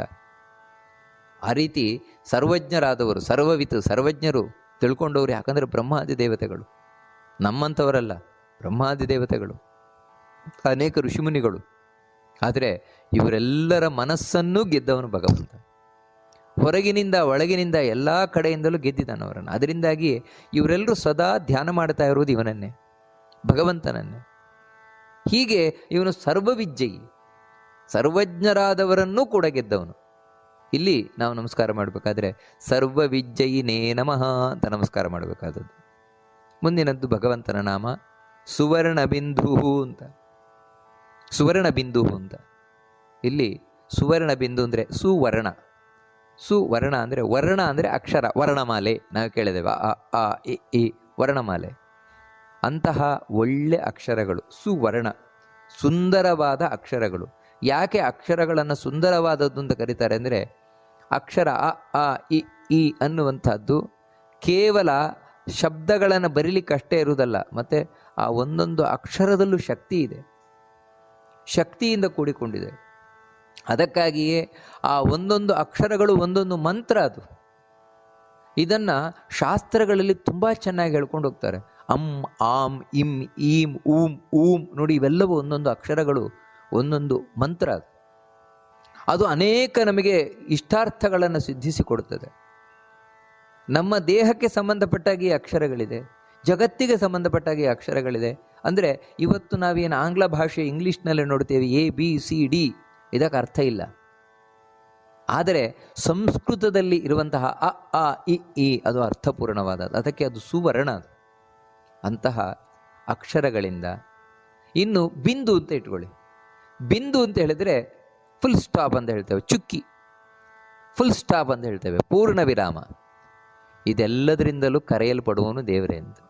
ಸುವರ್ಣ ಬಿಂದು ಅಂತ, ಬಿಂದು ಅಂತ ಅದಕ್ಕೆ ಹೇಳೋದು. ಅಂದರೆ ಒಳ್ಳೊಳ್ಳೆ ಅಕ್ಷರಗಳಿಂದ ಆ ಅಂತ ಹೇಳಿ, ಆ ಅಂದರೆ ಅಜ ಅಂತ ಹೇಳ್ತಾ ಇದೆ, ಆ ಆನಂದ, ಈ ಇಂದ್ರ, ಈ ಈಶ, ಉಗ್ರ, ಊರ್ಜ, ಈ ರೀತಿ ಒಂದೊಂದು ಅಕ್ಷರಗಳೂ ಕೂಡ ದೇವರ ಒಂದೊಂದು ನಾಮಸ್ಮರಣೆ. ಅದು ಅಕ್ಷರಗಳು ಒಂದೊಂದು, ಬರೀ ಅಕ್ಷರಗಳು ಮಾತ್ರ ಅಲ್ಲ, ಇನ್ನೂ ಹೇಳ್ಕೊಂಡು ಹೋಗ್ತಾರೆ. ದೀರ್ಘ, ಹ್ರಸ್ವ, ಅಲ್ಪಪ್ರಾಣ, ಮಹಾಪ್ರಾಣ, ಇದೆಲ್ಲವೂ ದೇವರನ್ನು ಹೇಳ್ತಾ ಇದೆ. ಕಡೆಗೆ ಒಂದು ವಾಕ್ಯ ಆದಮೇಲೆ ಇರುವಂತಹ ಪೂರ್ಣ ವಿರಾಮ, ಅದು ದೇವರನ್ನು ಹೇಳ್ತಾ ಇದೆ. ಪೂರ್ಣ ವಿರಾಮ, ಅಲ್ಪ ವಿರಾಮ, ಪ್ರತಿಯೊಂದು, ಹೀಗೆ ಪ್ರತಿಯೊಂದು ಅಕ್ಷರದಿಂದ, ಈ ಪೂರ್ಣ ವಿರಾಮ ಮುಂತಾದವುಗಳಿಂದ ಸ್ತೋತ್ರ ಮಾಡಲ್ಪಡ್ತಾ ಇರೋನು, ಹೊಗಳಲ್ಪಡ್ತಾ ಇರುವವನು ಅವನೇ ಸುವರ್ಣ ಬಿಂದು ಅಂತ. ಏನ್ರಿ ಇದು ನಮ್ಗೆ ಅರ್ಥವೇ ಆಗೋಲ್ಲ. ಒಂದೊಂದು ಅಕ್ಷರ, ಹೌದು, ನಮ್ಗೆ ಅರ್ಥ ಆಗುವ ವಿಷಯ ಅಲ್ಲ ಇದು, ದೇವತೆಗಳಿಗೆ ಅರ್ಥ ಆಗುವ ವಿಷಯ. ಅದಕ್ಕೆ ದೇವತೆಗಳು ಆ ದೇವರನ್ನು ತಿಳ್ಕೊಳ್ಳೋದು ಒಂದೊಂದು ವಾಕ್ಯದಿಂದಲ್ಲ. ಇವಾಗ ನಾನು ಒಂದೊಂದು ವಾಕ್ಯವನ್ನು ಹೇಳ್ತಾ ಇದ್ದೇನೆ, ಆ ವಾಕ್ಯದಿಂದ ದೇವರ ಬಗ್ಗೆ ಅರ್ಥ ಮಾಡ್ಕೊಳ್ಳಿಕ್ಕೆ ನಾವು ಪ್ರಯತ್ನ ಪಡ್ತೇವೆ. ಆದರೆ ದೇವತೆಗಳೆಲ್ಲ ಹಾಗಲ್ಲ. ಮತ್ತು ಒಂದೊಂದು ಅಕ್ಷರದಿಂದ ದೇವರನ್ನು ತಿಳ್ಕೊಳ್ತಾರೆ. ಅವರು ದೇವರ ಮಹಿಮೆಯನ್ನು ತಿಳ್ಕೊಳ್ತಾರೆ. ಬ್ರಹ್ಮಾದಿ ದೇವತೆಗಳು ಅದಕ್ಕೆ ಅವರು ಶ್ರೇಷ್ಠ. ಬರೀ ಸ್ವರದಲ್ಲಿ ದೇವರನ್ನು ತಿಳ್ಕೊಳ್ತಾರೆ. ಇವಾಗ ಆ ಈ ರೀತಿ ಹೇಳಿದ್ವು, ನಮ್ಮ ಪಾಲಿಗಿದೇನಿಲ್ಲ. ಆದರೆ ಇದರಿಂದಲೂ ಕೂಡ ದೇವರು ಹೇಳಲ್ಪಡ್ತಾನೆ. ಪ್ರತಿಯೊಂದು ಶಬ್ದದಿಂದ, ಪ್ರತಿಯೊಂದು ಅಕ್ಷರದಿಂದ ದೇವರು ಕರೆಯಲ್ಪಡ್ತಾ ಇದ್ದಾನೆ. ಅದಕ್ಕೆ ಅವನನ್ನು ಸುವರ್ಣ ಬಿಂದು ಅಂತ ಕರೀತಾರೆ. ಇಲ್ಲಿ ನಮಸ್ಕಾರ ಮಾಡಬೇಕಾದ್ರೆ ಸುವರ್ಣ ಬಿಂದವೇ ನಮಃ ಅಂತ ನಮಸ್ಕಾರ ಮಾಡಬೇಕಾದದ್ದು. ಮುಂದಿನದ್ದು ಅಕ್ಷೋಭ್ಯ ಅಂತ. ಅಂದರೆ ಇಲ್ಲಿ ನಾವು ಮುಂದಿನ ಶ್ಲೋಕವನ್ನು ನೋಡಿ ಅರ್ಥವನ್ನು ನೋಡಬೇಕಾದದ್ದು. ಆ ಶ್ಲೋಕವನ್ನು ಬಿಟ್ಟು ಹೋಗಿದೆ ಅಷ್ಟೇ. ಆ ಶ್ಲೋಕವನ್ನು ಹೇಳಿ ನಾನು ಮತ್ತೆ ಮುಂದುವರಿಸ್ಕೊಂಡು ಹೋಗ್ತೇನೆ. ಸುವರ್ಣ ಬಿಂದು ರಕ್ಷೋಭ್ಯ ಸರ್ವಭಾಗೀಶ್ವರೇಶ್ವರ ಮಹಾಹ್ರದೋ ಮಹಾಗರ್ತೋ ಮಹಾಭೂತೋ ಮಹಾನಿಧಿ. ಇಲ್ಲಿ ಕೆಲವೊಂದು ಮಹಾಪ್ರಾಣಗಳಿದೆ, ಅದನ್ನು ನೀವು ನೆನಪಿನಲ್ಲಿಟ್ಟುಕೊಂಡು ಪಠಿಸಬೇಕಾದದ್ದು. ಒಂದು ಸುವರ್ಣ ಬಿಂದು ರಕ್ಷೋಭ್ಯ, ಭ್ಯ ಅನ್ನೋದು ಮಹಾಪ್ರಾಣ. ನಂತರ ಸರ್ವಭಾಗೀಶ್ವರೇಶ್ವರ ಮಹಾಹ್ರದೋ, ಅಲ್ಲಿ ದೀರ್ಘ ಇದೆ. ಮಹಾಗರ್ತೋ ದೀರ್ಘ ಇದೆ. ಮಹಾಭೂತೋ, ನೋಡಿ ಭೂ ಅನ್ನೋದು ಮತ್ತೆ ದೀರ್ಘ ಇದೆ. ಮಹಾನಿಧಿ, ಅಲ್ಲಿ ಮತ್ತೆ ಅಲ್ಪ ಮಹಾಪ್ರಾಣ ಇದೆ, ಮಹಾನಿಧಿ ಅನ್ನೋಲ್ಲಿ. ಇದೆಲ್ಲ ಗಮನದಲ್ಲಿಟ್ಟುಕೊಂಡು ನಾವು ಪಠಿಸಬೇಕಾದದ್ದು. ಇಲ್ಲಿ ಸುವರ್ಣ ಬಿಂದು, ಅದನ್ನು ನಾವು ನೋಡಿದ್ವಿ ಈಗಾಗಲೇ. ಮುಂದಿನದ್ದು ಅಕ್ಷೋಭ್ಯ ಅಂತ. ಅಕ್ಷೋಭ್ಯ ಅಂದರೆ ಕ್ಷೋಭ. ಕ್ಷೋಭ ಅಂದರೆ ನಮಗೆ ಗೊತ್ತು, ಕಂಗೆಡುವಂಥದ್ದು, ಹಲ್ಚಲ್, ಒಳಗಿನಿಂದ ಹಲ್ಚಲ್ಲಾಗುವಂಥದ್ದು, ದುಗುಡ ಉಂಟಾಗುವಂಥದ್ದು, ಅದೇ ಡಿಪ್ರೆಷನ್, ಟೆನ್ಷನ್ ಮುಂತಾದವುಗಳು. ದೇವರು ಅಕ್ಷೋಭ್ಯ. ನೀವು ಏನು ಮಾಡಿದರೂ ದೇವರನ್ನು ಕಂಗೆಡಿಸ್ಲಿಕ್ಕೆ ಸಾಧ್ಯವೇ ಇಲ್ಲ. ಮತ್ತು ಅಂದರೆ ದೇವರ ಒಳಗೆ ಹಲ್ಚಲ್ ಉಂಟು ಮಾಡಲಿಕ್ಕೆ ಸಾಧ್ಯವೇ ಇಲ್ಲ. ದೇವರಿಗೆ ಡಿಪ್ರೆಷನ್, ಟೆನ್ಷನ್ ಮುಂತಾದವುಗಳು ಯಾವತ್ತಿಂದ ಯಾವತ್ತಿಗೂ ಆಗುವುದೇ ಇಲ್ಲ. ಈ ರೀತಿ ಯಾವುದೇ ಕ್ಷೋಭ ಅಂತ ಹೇಳಿದ್ರೆ ಒಳಗಿನ ಹಲ್ಚಲ್ ಅದಿಲ್ಲದೆ ಇರುವವನು, ಸ್ಥಿರವಾದ ಮನಸ್ಸುಳ್ಳವನು, ಸ್ಥಿರವಾದ ಬುದ್ಧಿ ಉಳ್ಳವನು, ಸ್ಥಿರವಾದ ಇಂದ್ರಿಯ ಉಳ್ಳವನು ದೇವರು. ಆ ಕಾರಣದಿಂದಲೇ ನಾವು ನಂಬಬಹುದು ಅಂತಿದ್ರೆ ದೇವರನ್ನು ಮಾತ್ರ. ಕಾರಣ ಏನಂತ ಹೇಳಿದ್ರೆ, ಯಾವತ್ತಿಂದ ಯಾವತ್ತಿಗೂ ದೇವರ ಮನಸ್ಸು ಚೇಂಜ್ ಆಗೋಲ್ಲ. ಯಾವತ್ತಿಗೂ ದೇವರಿಗೆ ಹೆದರಿಕೆ ಆಗುವುದೇ ಇಲ್ಲ. ಅದಕ್ಕಾಗಿ ನಾವು ಅವನನ್ನೇ ಆಶ್ರಯಿಸಬೇಕಾದದ್ದು. ಅವನು ಅಕ್ಷೋಭ್ಯನಾದ್ದರಿಂದ ಇಲ್ಲಿ ನಮಸ್ಕಾರ ಮಾಡಬೇಕಾದ್ರೆ ಅಕ್ಷೋಭ್ಯಾಯ ನಮಃ ಅಂತ ನಾವು ನಮಸ್ಕಾರವನ್ನು ಮಾಡಬೇಕಾದದ್ದು. ಮುಂದಿನದ್ದು ಸರ್ವಭಾಗೀಶ್ವರೇಶ್ವರ ಅಂತ. ಸ್ವಲ್ಪ ದೊಡ್ಡದಿದು. ಸರ್ವಭಾಗೀಶ್ವರೇಶ್ವರ. ಏನು ಸರ್ವಭಾಗೀಶ್ವರೇಶ್ವರ ಅಂದರೆ, ವಾಕ್ ಅಂದರೆ ಮಾತು, ಸರ್ವವಾಕ್ ಅಂದರೆ ಎಲ್ಲ ಮಾತುಗಳು. ನಾವೆಲ್ಲ ಮಾತುಗಳು ಆಡ್ತೇವೆ. ಈ ಎಲ್ಲ ಮಾತುಗಳಿಗೆ ಈಶ್ವರರಿದ್ದಾರೆ. ಅಂದರೆ ನಾವು ನಮ್ಮಷ್ಟಕ್ಕೆ ಮಾತಾಡಲಿಕ್ಕೆ ಆಗೋಲ್ಲ. ಮತ್ತು ನಾವು ಮಾತಾಡ್ತೇವೆ ಅಂತ ಹೇಳಿದರೆ ಅದಕ್ಕೆ ಸಹಾಯ ಮಾಡಲಿಕ್ಕೆ ದೇವತೆಗಳು ಬೇಕು. ಅನೇಕ ದೇವತೆಗಳ ಸಹಾಯ ಇದೆ ನಮ್ಮ ಮಾತಿಗೆ. ಮೊದಲು ಅಗ್ನಿ ನೋಡಿ, ಅಗ್ನಿ ನನ್ನ ನಾಲಿಗೆಯಲ್ಲಿ ಕೂತರೆ ಮಾತ್ರ ನನಗೆ ಶಬ್ದ ಬರ್ತದೆ. ಯಾಕಂದರೆ ಹುಟ್ಟಿದವರು ಎಲ್ರಿಗೂ ನಾಲಿಗೆ ಇದ್ದೇ ಇರ್ತದೆ. ಆದರೆ ಎಲ್ಲರೂ ಮಾತಾಡಲ್ಲ. ಮೂಕರು ಇರ್ತಾರಲ್ವ, ನಾಲಿಗೆ ಇದೆ, ಯಾಕೆ ಮಾತಾಡೋಲ್ಲ ಅವರು ಅಂತ ಹೇಳಿದ್ರೆ ಅಲ್ಲಿ ಅಗ್ನಿ ಕೂತಿಲ್ಲ. ಅಗ್ನಿದೇವ ಕೂರದೇ ಇದ್ದರೆ ಮಾತು ಹೊರಗೆ ಬರೋಲ್ಲ. ಅದರಿಂದಾಗಿ ನಾಲಿಗೆಯಲ್ಲಿ ಅಗ್ನಿದೇವ ಕೂರಬೇಕು ಮೊದಲನೇದಾಗಿ. ಆ ನಂತರ ನಾವು ಮಾತಾಡ್ತೇವೆ ಅಂತ ಹೇಳಿದ್ರೆ ಆ ಮಾತು ಒಳ್ಳೆ ಮಾತಾಗಿರ್ಬೇಕಲ್ವಾ. ಕೆಟ್ಟ ಮಾತಾದರೆ ಪ್ರಯೋಜನ ಇಲ್ಲ.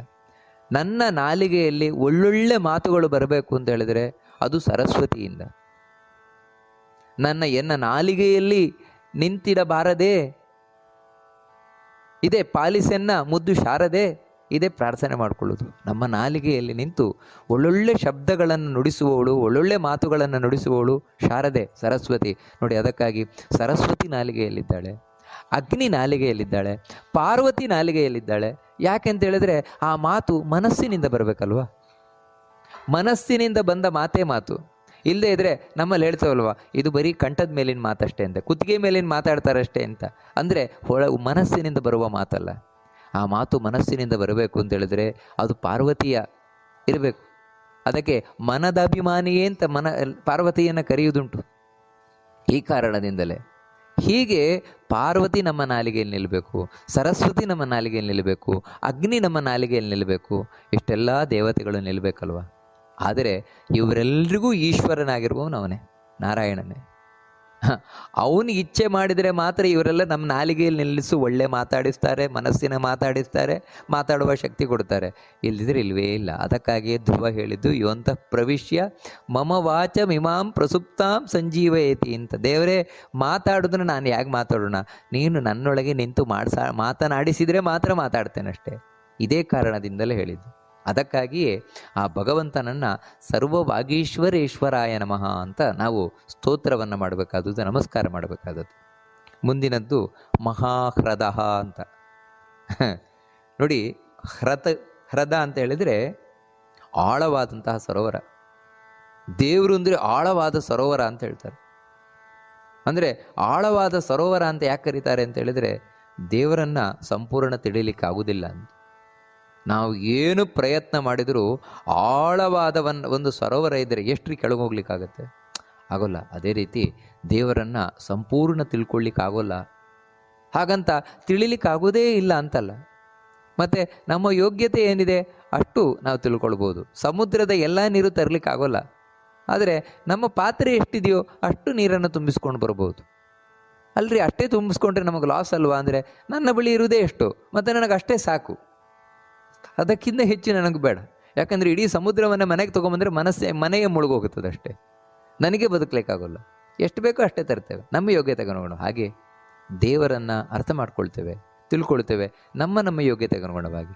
ನಾವೇನು ಚತುರ್ಮುಖ ಬ್ರಹ್ಮದೇವರು ಅಷ್ಟೇ, ಲಕ್ಷ್ಮಿಯೂ ಅಷ್ಟೇ, ಅವರವ್ರ ಯೋಗ್ಯತೆಗೆ ಸರಿಯಾಗೇ ತಿಳ್ಕೊಳ್ಳೋದೇ ಹೊರತು ಆ ದೇವರನ್ನು ಸಂಪೂರ್ಣ ಅರಿಲಿಕ್ಕೆ ಸಾಧ್ಯವೇ ಇಲ್ಲ.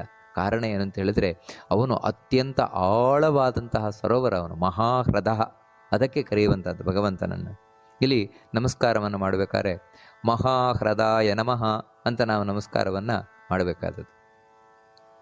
ಮುಂದಿನದ್ದು ಮಹಾಗರ್ತ ಅಂತ. ಗರ್ತ ಅಂತ ಹೇಳಿದರೆ ಗುಂಡಿ ಅಂತ ಸಂಸ್ಕೃತದಲ್ಲಿ. ಮಹಾಗರ್ತ ಅಂತ ಹೇಳಿದರೆ ದೇವರು ದೊಡ್ಡ ಗುಂಡಿ ಅಂತ. ಏನ್ರಿ ಹಾಗರ್ಥ ಅಂತ ಹೇಳಿದರೆ ಯಾವ ರೀತಿ ಒಂದು ಗುಂಡಿ ಅದು ಬಹಳ ರಹಸ್ಯವಾಗಿರುತ್ತೆ. ಅಂದರೆ ಆ ಗುಂಡಿ ಒಳಗೆ ಏನಿದೆ ಗೊತ್ತಾಗೋಲ್ಲ. ಹಾಗೆ ಭಗವಂತ ಎಲ್ಲಿ ಕೂತಿದ್ದಾನೆ ಅಂತ ಹೇಳಿದ್ರೆ ಗುಂಡಿಯಲ್ಲಿ ಯಾವ ರೀತಿ ಕತ್ತಲೆ ಇರ್ತದೆ ಆ ರೀತಿ ಅತ್ಯಂತ ಕತ್ತಲೆಯಲ್ಲಿ ದೇವರು ಕೂತಿದ್ದಾನಂತೆ. ಯಾವುದ್ರಿ ಆ ಕತ್ತಲೆ ಅಂದರೆ ಅದೇ ನಮ್ಮ ಹೃದಯ ಗುಹೆ. ಹೃದಯದಲ್ಲಿ ಒಂದು ಗುಹೆ ಇದೆ, ಅದೇ ಕತ್ತಲೆಯ ಗುಹೆ. ಅಲ್ಲಿ ದೇವರು ಕೂತಿದ್ದಾನೆ. ಅದಕ್ಕೆ ನಮಗೆ ಕಾಣಿಸ್ತಾ ಇಲ್ಲ, ಅದಕ್ಕೆ ನಮಗೆ ಗೊತ್ತಾಗ್ತಾ ಇಲ್ಲ. ಮತ್ತೇನೆಂದರೆ ಆ ಗುಹೆಯಲ್ಲಿ ಕೂತಿರುವ ದೇವರನ್ನು ನೋಡಲಿಕ್ಕೆ ಬೆಳಕನ್ನು ಹತ್ತಿಸಬೇಕು. ಬೆಳಕನ್ನು ಬೆಳಗಿದ್ರೆ ಆಗ ಗುಹೆ ಒಳಗೆ ಏನಿದೆ ಕಾಣಿಸ್ತದೆ. ಅದು ಯಾವ ಬೆಳಕು? ಅದೇ ಜ್ಞಾನದ ಬೆಳಕು. ಜ್ಞಾನದ ಬೆಳಕನ್ನು ನಾವು ಹಚ್ಚಿಸಬೇಕು.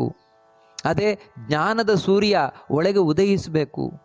ಒಳಗೆ ಜ್ಞಾನದ ಸೂರ್ಯ ಉದಯಿಸಿದಾಗ ಹೃದಯ ಗುಹೆಯಲ್ಲಿ ಕೂತಿರುವ ದೇವರನ್ನು ಕಾಣಲಿಕ್ಕಾಗತ್ತೆ. ಕತ್ತಲೆಯಲ್ಲಿ ಕೂತಿರುವ ದೇವರು ಅವಾಗ ಬೆಳಕಾಗ್ತಾನಲ್ರಿ. ಕತ್ತಲೆಯಲ್ಲಿ ಕೂತಿದ್ರೆ ಆಗಿದ್ರೆ ದೇವರಿಗೆ ಬೇಜಾರಾಗಲ್ವಾ? ದೇವರು ತಮೋಗುಣದಲ್ಲಿ ಕೂತಿದ್ದಾನ? ಇಲ್ಲ, ದೇವರು ಪ್ರಕಾಶಮಾನವಾಗಿ ಕೂತಿದ್ದಾನೆ. ಆದರೆ ಆ ಪ್ರಕಾಶಮಾನವಾಗಿರುವಂತಹ ದೇವರನ್ನು ನೋಡಲಿಕ್ಕೆ ನನ್ನ ಕಣ್ಣು ಕುರುಡಾಗಿದೆ. ಯಾವ ರೀತಿ ಕುರುಡನಾದವನಿಗೆ ಜಗತ್ತಿಡೀ ಕತ್ತಲೆ ಕಾಣೋದವನಿಗೆ, ಹಾಗಂತ ಜಗತ್ತು ಕತ್ತಲೆಯಿಂದ ಕೂಡಿಲ್ಲ. ಜಗತ್ತಿನಲ್ಲಿ ಸೂರ್ಯ ಬಂದೇ ಬರ್ತಾನೆ, ಎಲ್ರಿಗೂ ಕಂಡೇ ಕಾಣುತ್ತದೆ. ಆದರೆ ಕುರುಡನಿಗೆ ಮಾತ್ರ ಕಾಣುವುದೇ ಇಲ್ಲ. ನಾವಿವತ್ತು ಕಣ್ಣಿದ್ದೂ ಕುರುಡರು. ಅದಕ್ಕಾಗಿಯೇ ನಮಗೆ ದೇವರು ಕತ್ತಲೆ ಗುಹೆಯಲ್ಲಿರುವವನಾಗಿದ್ದಾನೆ. ಅದನ್ನೇ ಹೇಳ್ತಾ ಇದೆ ಮಹಾಗರ್ತಃ ಅಂತ. ಇಲ್ಲಿ ನಮಸ್ಕಾರ ಮಾಡಬೇಕಾದ್ರೆ ಮಹಾಗರ್ತಾಯ ನಮಃ ಅಂತ ನಮಸ್ಕಾರ ಮಾಡಬೇಕಾದದ್ದು. ಮುಂದಿನದ್ದು ಮಹಾಭೂತಃ ಅಂತ.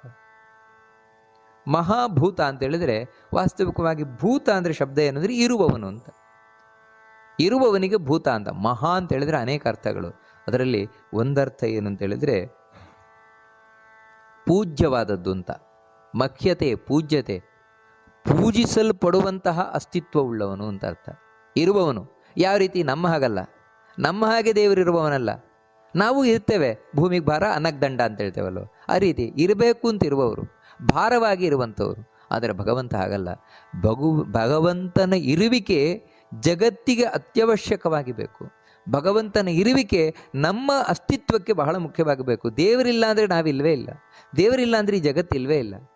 ಈ ರೀತಿ ಆ ಭಗವಂತ ನಮಗಿಂತ ಅತ್ಯಂತ ವಿಶಿಷ್ಟವಾದ ಅಸ್ತಿತ್ವ, ಇರುವಿಕೆ, ಎಕ್ಸಿಸ್ಟೆನ್ಸ್ ಉಳ್ಳವನಾಗಿದ್ದಾನೆ. ಅಷ್ಟು ಮಾತ್ರ ಅಲ್ಲ, ಅವನ ಅಸ್ತಿತ್ವವನ್ನು ನಾವು ಪೂಜಿಸಬೇಕು. ಅದೇ ದೇವರಿದ್ದಾನೆ ಇದ್ದಾನೆ ಅನ್ನುವುದು ಪೂಜಿಸಲ್ಪಡಬೇಕಾದದ್ದು, ಗೌರವಿಸಲ್ಪಡಬೇಕಾದದ್ದು. ಜಗತ್ತಿನಲ್ಲಿ ಇರ್ತಾರಲ್ವ, ಅಯ್ಯೋ ಅವ್ರ ಪಾಡಿಗೆ ಇರುತ್ತಾರೆ ಅಷ್ಟು ಬಿಡಿ, ಈ ರೀತಿ ದೇವರಿಗೆ ನಾವು ಹೇಳಲಿಕ್ಕೆ ಇಲ್ಲ. ಮತ್ತು ಅವನಿರುವುದೇ ನಮಗಾಗಿ, ದೇವರಿರುವುದೇ ನಮಗಾಗಿ. ಈ ಕಾರಣದಿಂದಾಗಿ ಮಹಾಭೂತ, ಪೂಜ್ಯವಾದ ಅಸ್ತಿತ್ವವುಳ್ಳವನು. ಇಲ್ಲಿ ನಮಸ್ಕಾರ ಮಾಡಬೇಕಾದ್ರೆ ಮಹಾಭೂತಾಯ ನಮಃ ಅಂತ ನಮಸ್ಕಾರ ಮಾಡಬೇಕಾದದ್ದು. ಮುಂದಿನದ್ದು ಮಹಾನಿಧಿ. ನಿಧಿ ಅಂದರೆ ನಮಗೆ ಗೊತ್ತು, ಎಲ್ಲಿ ಸಂಪತ್ತನ್ನು ನಾವು ಒಟ್ಟು ಮಾಡಿಟ್ಟಿರ್ತೇವೆ ಅದು ನಿಧಿ. ನೆಲದಡಿಯಲ್ಲಿ ನಿಧಿ ಇರ್ತದೆ ಅಂತ ಹೇಳ್ತೇವಲ್ವ, ದೇವರು ಮಹಾನಿಧಿ. ಮಹಾನಿಧಿ ಅಂತ ಹೇಳಿದರೆ ಅವನು ಹಿರಿದಾದಂತಹ ನಿಧಿ ಅಂತ. ಅದಕ್ಕಾಗಿಯೇ ನಿಧಿ ಎಲ್ರಿಗೂ ಸಿಗೋಲ್ಲ, ನಿಧಿ ಎಲ್ರಿಗೂ ಕಾಣೋಲ್ಲ. ಹಾಗೆಯೇ ಭಗವಂತ ಎಲ್ಲರಿಗೂ ಕಾಣುವುದೂ ಇಲ್ಲ, ಎಲ್ಲರಿಗೂ ಸಿಗುವುದೂ ಇಲ್ಲ. ಕಾರಣ ಏನೆಂದರೆ ದೊಡ್ಡ ನಿಧಿ ಆದ್ದರಿಂದಲೇ. ಇದು ಉಪನಿಷತ್ತಿನಲ್ಲಿ ಬರ್ತದೆ. ನಚಿಕೇತ ಯಮಧರ್ಮನ ಬಳಿ ಹೋದ. ಯಮಧರ್ಮ ಅವನಿಗೆ ಹೇಳ್ದ, ನಿನಗೇನು ವರ ಬೇಕು ಕೇಳು ಅಂತ. ಅದಕ್ಕೆ ಹೇಳ್ದ, ನನಗೆ ದೇವರ ಬಗ್ಗೆ ತಿಳಿಸ್ಕೊಡು ಅಂತ. ಅದಕ್ಕೆ ಯಮಧರ್ಮ ಹೇಳ್ತಾನೆ, ಅದು ದೊಡ್ಡ ನಿಧಿ, ಆ ನಿಧಿಯನ್ನು ಹಾಗೆಲ್ಲ ತಿಳಿಸ್ಕೊಡ್ಲಿಕ್ಕೆ ಆಗೋಲ್ಲಪ್ಪ ಅಂತ. ಯಾಕಂತ ಹೇಳಿದ್ರೆ ಅದು ಅಧ್ರುವೈಹಿ ಅಪ್ರಾಪ್ಯತೆ. ಯಾರು ಚಂಚಲವಾದ ಮನಸ್ಸಿದೆ ಅಂಥವ್ರಿಗೆ ಸಿಗಲಿಕ್ಕೆ ಸಾಧ್ಯವೇ ಇಲ್ಲ. ನಿಶ್ಚಲವಾದ ಮನಸ್ಸಿದ್ದವರಿಗೆ ಮಾತ್ರ ದೇವರು ಸಿಗ್ಲಿಕ್ಕೆ ಸಾಧ್ಯ. ಈ ಕಾರಣದಿಂದಲೇ ನಿಧಿ ಆದ್ದರಿಂದಲೇ ವೇದಗಳೂ ಕೂಡ ದೇವರ ಬಗ್ಗೆ ಮುಚ್ಚಿಯೇ ಹೇಳುವಂಥದ್ದು, ಬಿಚ್ಚಿ ಹೇಳುವುದಿಲ್ಲ ವೇದಗಳು. ಯಾಕಂತ ಹೇಳಿದರೆ ಯಾರು ಯೋಗ್ಯರಿದ್ದಾರೋ ಅವರಿಗೆ ಮಾತ್ರ. ನೋಡಿ, ಇವಾಗ ನಿಧಿಗಳಿರ್ತದೆ, ಎಷ್ಟೋ ನಿಧಿ ಇದೆ. ಆ ನಿಧಿ ಎಲ್ರಿಗೂ ಗೊತ್ತೇ ಆಗೋಲ್ಲ. 100,000 ವರ್ಷ ಕಳೆದರೂ ಹಾಗೆ ಹೋಗ್ತಾ ಇರ್ತದೆ. ಯಾಕಂದರೆ ಅದು ಇಂಥವರಿಗೇ ಸಿಗಬೇಕು ಅಂತಿರ್ತದೆ. ಅವರು ಬಂದಾಗ ಮಾತ್ರ ಆ ನಿಧಿ ಮೇಲಕ್ಕೆ ಬರ್ತದೆ, ಅವ್ರಿಗೆ ಸಿಗ್ತದೆ. ಹಾಗೆಯೇ ದೇವರು ಯಾರಿಗೆ ಸಿಗಬೇಕೋ ಅವರಿಗೆ ಮಾತ್ರ ಸಿಗುವವನು, ಉಳಿದವರಿಗೆ ಸಿಗುವುದಿಲ್ಲ. ಯಾಕಂದರೆ ನಿಧಿಯಾಗಿರುವುದರಿಂದಲೇ. ಮತ್ತು ನಿಧಿ ಅಂದರೆ ಸಕಲ ಸಂಪತ್ತಲ್ವ. ಹಾಗೆ ಭಗವಂತ ಅಂತ ಹೇಳಿದ್ರೇ ಸಕಲ ಸಂಪತ್ತವನು, ಆನಂದದ ಸಂಪತ್ತವನು, ಆನಂದದ ನಿಧಿ. ಅದರಿಂದಾಗಿ ಭಗವಂತನನ್ನು ಮಹಾನಿಧಿ ಅಂತ ಕರೀತಾರೆ. ಇಲ್ಲಿ ನಮಸ್ಕಾರ ಮಾಡಬೇಕಾದ್ರೆ ಮಹಾನಿಧಯೇ ನಮಃ ಅಂತ ನಮಸ್ಕಾರ ಮಾಡಬೇಕಾದದ್ದು. ಕುಮುದ ಕುಂದರ ಕುಂದ ಪರ್ಜನ್ಯೋ ಪರ್ಜನ್ಯ ಪಾವನೋ ನಿಲಹ ಅಮೃತಾಶೋಮೃತ ವಪುಹು. ಎರಡು ರೀತಿ ಇಲ್ಲಿ ಪಾಠ ಇದೆ. ಅಮೃತಾಂಶೋಮೃತ ವಪುಹು ಅಂತ ಒಂದು ಪಾಠ, ಇನ್ನೊಂದು ರೀತಿ ಅಮೃತಾಶೋಮೃತ ವಪುಃ ಸರ್ವಜ್ಞ ಸರ್ವತೋ ಮುಖ. ಈ ರೀತಿ ಎರಡು ವಿಧವಾದಂತಹ ಇಲ್ಲಿ ಅಂದರೆ ಅಮೃತಾಶ ಅಮೃತಾಂಶ ಅಲ್ಲಿ ಮಾತ್ರ. ಉಳಿದ ಹಾಗೆ ಈ ಶ್ಲೋಕದಲ್ಲಿ ಅಂಥದ್ದು ಮಹಾಪ್ರಾಣ ಇದ್ದ ಕೂಡಿದಂತಹ ಉಚ್ಚಾರಣೆ ಏನಿಲ್ಲ. ಇಲ್ಲಿ ಮೊದಲು ಕುಮುದಃ ಅಂತ ನಮಸ್ಕಾರವನ್ನು ಮಾಡಬೇಕಾದ್ರೆ ಕುಮುದಾಯ ನಮಃ ಅಂತ ನಮಸ್ಕಾರ ಮಾಡಬೇಕಾದದ್ದು. ಯಾಕೆ ಭಗವಂತನನ್ನು ಕುಮುದ ಅಂತ ಕರೀತಾರೆ ಅಂತ ಹೇಳಿದರೆ, ಮುದ ಅಂತ ಹೇಳಿದರೆ ಆನಂದ ಅಂತ, ಕು ಅಂತ ಹೇಳಿದರೆ ಕುತ್ಸಿತ, ಕೆಟ್ಟ ಆನಂದ. ದೇವರು ಕೆಟ್ಟ ಆನಂದವನ್ನು ಕೊಡ್ತಾನಂತೆ. ಯಾರಿಗೆ ಅಂತ ಹೇಳಿದರೆ ಯಾರು ಕುತ್ಸಿತರು, ದುಷ್ಟರಿದ್ದಾರೋ, ದುಷ್ಟರು ಒಂದು ಆನಂದ ಪಡ್ತಾರೆ. ಅದು ಎಂಥ ಆನಂದ ಅಂತ ಹೇಳಿದರೆ ಕೆಟ್ಟ ಆನಂದ. ಅದು ಯಾಕದನ್ನು ಕೆಟ್ಟ ಆನಂದ ಅಂತ ಕರೀತಾರೆ ಅಂದರೆ, ಯಾವ ಆನಂದ ಕಡೆಗೆ ದುಃಖವನ್ನೇ ಉಂಟು ಮಾಡುತ್ತದೋ, ಇವನನ್ನು ಸರ್ವನಾಶ ಮಾಡುತ್ತದೋ ಅಂಥ ಆನಂದ. ಉದಾಹರಣೆಗೆ ಮದ್ಯಪಾನವನ್ನು ಮಾಡ್ತಾ, ಮಾದಕ ದ್ರವ್ಯಗಳನ್ನು ತಾನು ಸೇವಿಸ್ತಾ, ಮಾಡಬಾರದ ಹೆಣ್ಣಿನ ಸಹವಾಸವನ್ನು ಮಾಡ್ತಾ ಏನೊಂದು ಖುಷಿ ಅಂತ ಪಡ್ತಾನೆ. ಈ ಖುಷಿ ಇವನ ನಾಶಕ್ಕೆ ಕಾರಣವಾಗಿರುವಂಥದ್ದು. ಯಾಕಂದರೆ ಅಂತ್ಯದಲ್ಲಿ ಇದು ನಾಶವೇ ಮಾಡುತ್ತದೆ. ಅದರಿಂದಾಗಿ ಇಂಥ ಆನಂದವನ್ನು ಕೊಡ್ತಾನೆ ಅವರಿಗೆ. ಯಾಕೆಂದರೆ ಅವ್ರು ನಾಶ ಆಗಿ ಹೋಗಬೇಕು ಅಂತಾನೆ. ಹೀಗೆ ದುಷ್ಟರಿಗೆ ದುಷ್ಟ ಆನಂದವನ್ನು ಕೊಡುವವ. ಅದಕ್ಕಾಗಿ ಅವನನ್ನು ಕುಮುದಹ ಅಂತ ಕರೀತಾರೆ. ಇನ್ನೊಂದು ಮುಂದಿನ ಭಗವಂತನ ನಾಮ ಕುಂದರಹ ಅಂತ. ನಮಸ್ಕಾರ ಮಾಡಬೇಕಾದ್ರೆ ಕುಂದರಾಯ ನಮಃ ಅಂತ ನಮಸ್ಕಾರ ಮಾಡಬೇಕಾದದ್ದು. ಇಲ್ಲಿಯೂ ಕೂಡ ಕುಂ ಅಂತ ಹೇಳಿದರೆ ಕುತ್ಸಿತರು, ಕೆಟ್ಟವರು. ಕೆಟ್ಟವರನ್ನು ದಾರಯತಿ, ನಾಶಗೊಳಿಸ್ತಾನೆ. ಯಾರು ಕೆಟ್ಟವರಿದ್ದಾರೆ ಆ ಕೆಟ್ಟವರನ್ನು ನಾಶಗೊಳಿಸುವವ. ಹೇಗೆ ಅಂತ ಹೇಳಿದ್ರೆ ಹಿಂದೆ ನೋಡಿದ್ವಲ್ಲ, ಅವರಿಗೆ ಇಲ್ಲಿ ಬೇಕಾದಷ್ಟು ಕೆಟ್ಟ ಕೆಟ್ಟ ಆನಂದಗಳನ್ನು ಕೊಡ್ತಾನೆ. ಆ ಆನಂದದಲ್ಲಿ ಇನ್ನಷ್ಟು ಸಿಲುಕ್ತಾರೆ. ಯಾಕಂದ್ರೆ ಇಲ್ಲಿ ಭಾರಿ ಆನಂದ ಇದೆ, ಭಾರಿ ಆನಂದ ಇದೆ. ಕುಡಿತದ ಚಟ ಇನ್ನೂ ಹೆಚ್ಚಾಗುತ್ತೆ. ಕುಟಿತದ ಚಟ ಹೆಚ್ಚಾಗಿ ಹೆಚ್ಚಾಗಿ ಹೆಚ್ಚಾಗಿ ತಾವೇ ನಾಶ ಆಗಿ ಹೋಗ್ತಾರೆ. ಅದೇ ರೀತಿ ಬೇರೆಯವರನ್ನು ದ್ವೇಷ ಮಾಡುವಂಥದ್ದು, ಅಸೂಯೆ, ಇವುಗಳೆಲ್ಲ. ಯಾಕಂದರೆ ಇದರಲ್ಲೊಂದು ಖುಷಿ ಇದೆ ಅವರಿಗೆ. ಇವಾಗ ದುರ್ಯೋಧನಾದಿಗಳಿದ್ದ ಹಾಗೆ, ದುರ್ಯೋಧನಾದಿಗಳು ಪಾಂಡವರನ್ನು ದ್ವೇಷ ಮಾಡ್ತಾನೆ ಖುಷಿಪಟ್ಟರು. ಆದರೆ ಆ ದ್ವೇಷವೇ ಅವರಿಗೆ ಸರ್ವನಾಶಕ್ಕೆ ಕಾರಣ ಆಯಿತು. ಹೀಗೆ ಯಾರು ದುಷ್ಟರಿದ್ದಾರೆ ಅವರನ್ನು ನಾಶಗೊಳಿಸುವವ. ಅದೇ ಕುಂದರಹ, ಕುಮುದಹ, ಕುಂದರಹ. ಮುಂದಿನದ್ದು ಭಗವಂತನ ನಾಮ ಕುಂದಹ.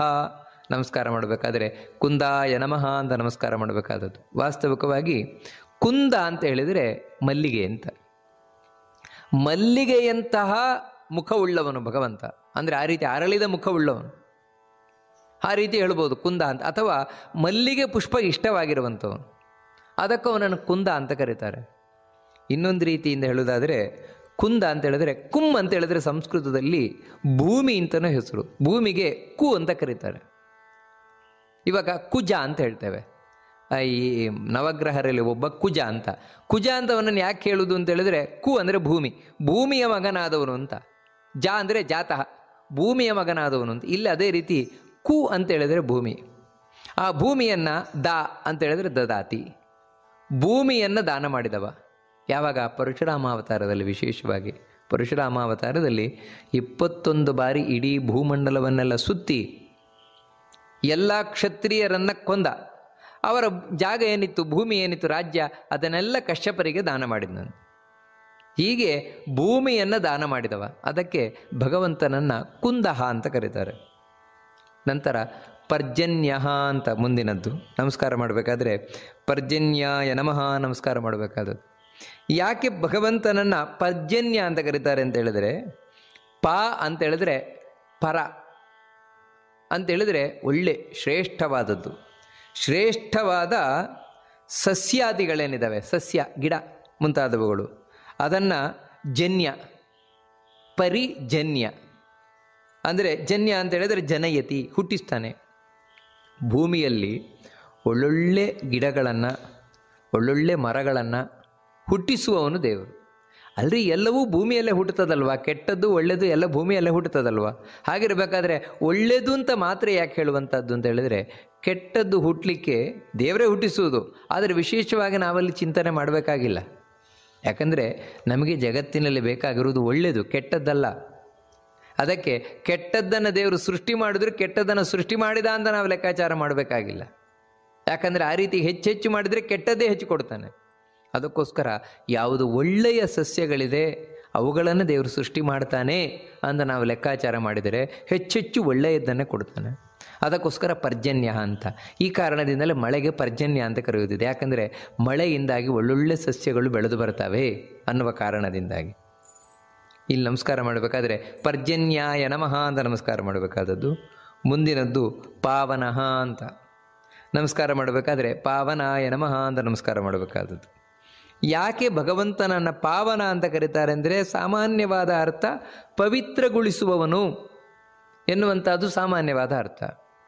ಉಳಿದಂತೆ ಪಾವನ ಅಂತ ಹೇಳಿದರೆ ಅವನ ಪಾವನ.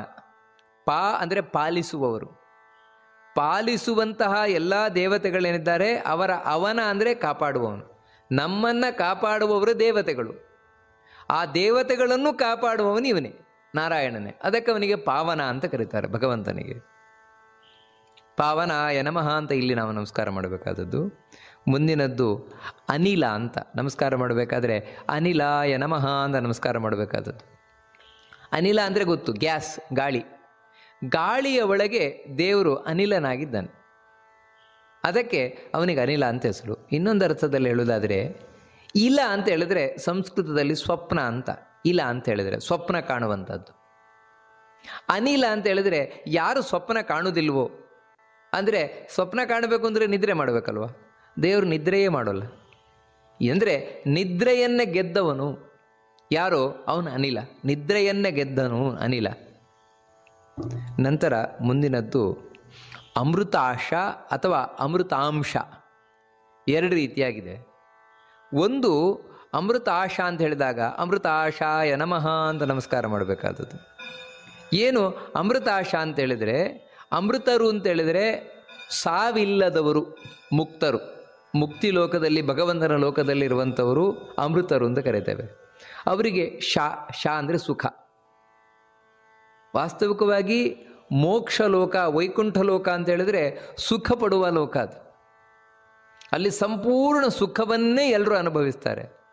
ಯಾರಿಂದ? ಈ ದೇವರ ಅನುಗ್ರಹದಿಂದಾಗಿ, ದೇವರಿಂದಾಗಿ ಅಲ್ಲಿ ಸುಖ ಇರುವಂಥದ್ದು. ಅದಕ್ಕೆ ಅವನನ್ನು ಅಮೃತ ಆಶ ಅಂತ ಕರೀತಾರೆ. ವೈಕುಂಠ ಲೋಕದಲ್ಲಿ ಇರುವಂತಹ ಮುಕ್ತರಿಗೆ ಸುಖವನ್ನು ಕೊಡುವವ.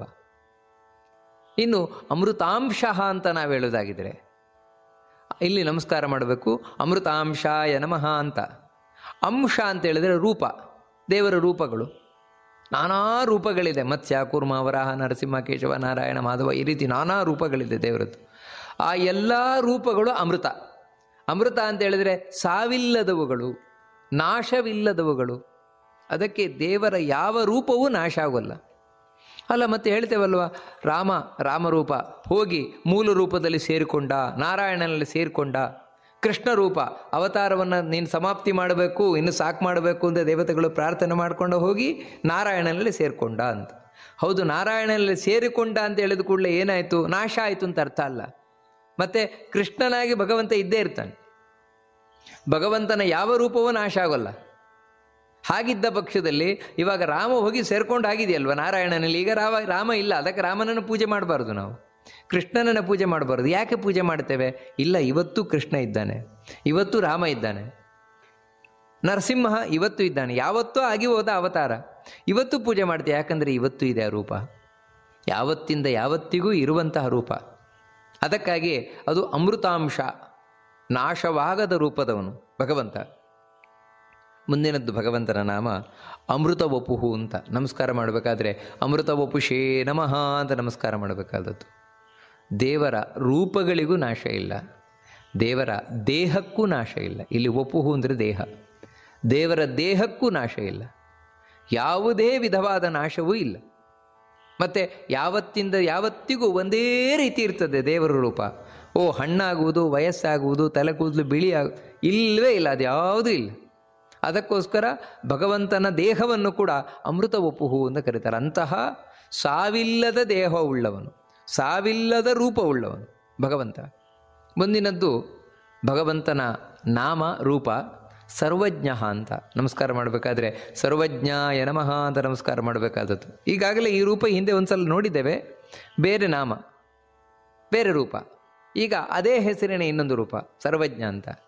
ಇಲ್ಲಿ ನಾವು ತಿಳ್ಕೊಳ್ಬೇಕು, ಸರ್ವಜ್ಞ ಅಂದರೆ ಎಲ್ಲ ತಿಳ್ಕೊಂಡವನು ಅಂತ ಹೇಳುವಂಥದ್ದು ಒಂದು ಅರ್ಥ. ಇನ್ನೊಂದು ಅರ್ಥ ಏನು ಅಂತ ಹೇಳಿದರೆ ಸರ್ವಂ ಜ್ಞಾಪಯತಿ, ಎಲ್ಲರಿಗೂ ಎಲ್ಲವನ್ನು ನೆನಪು ಮಾಡಿಕೊಡುವವನು ಇವನೇ.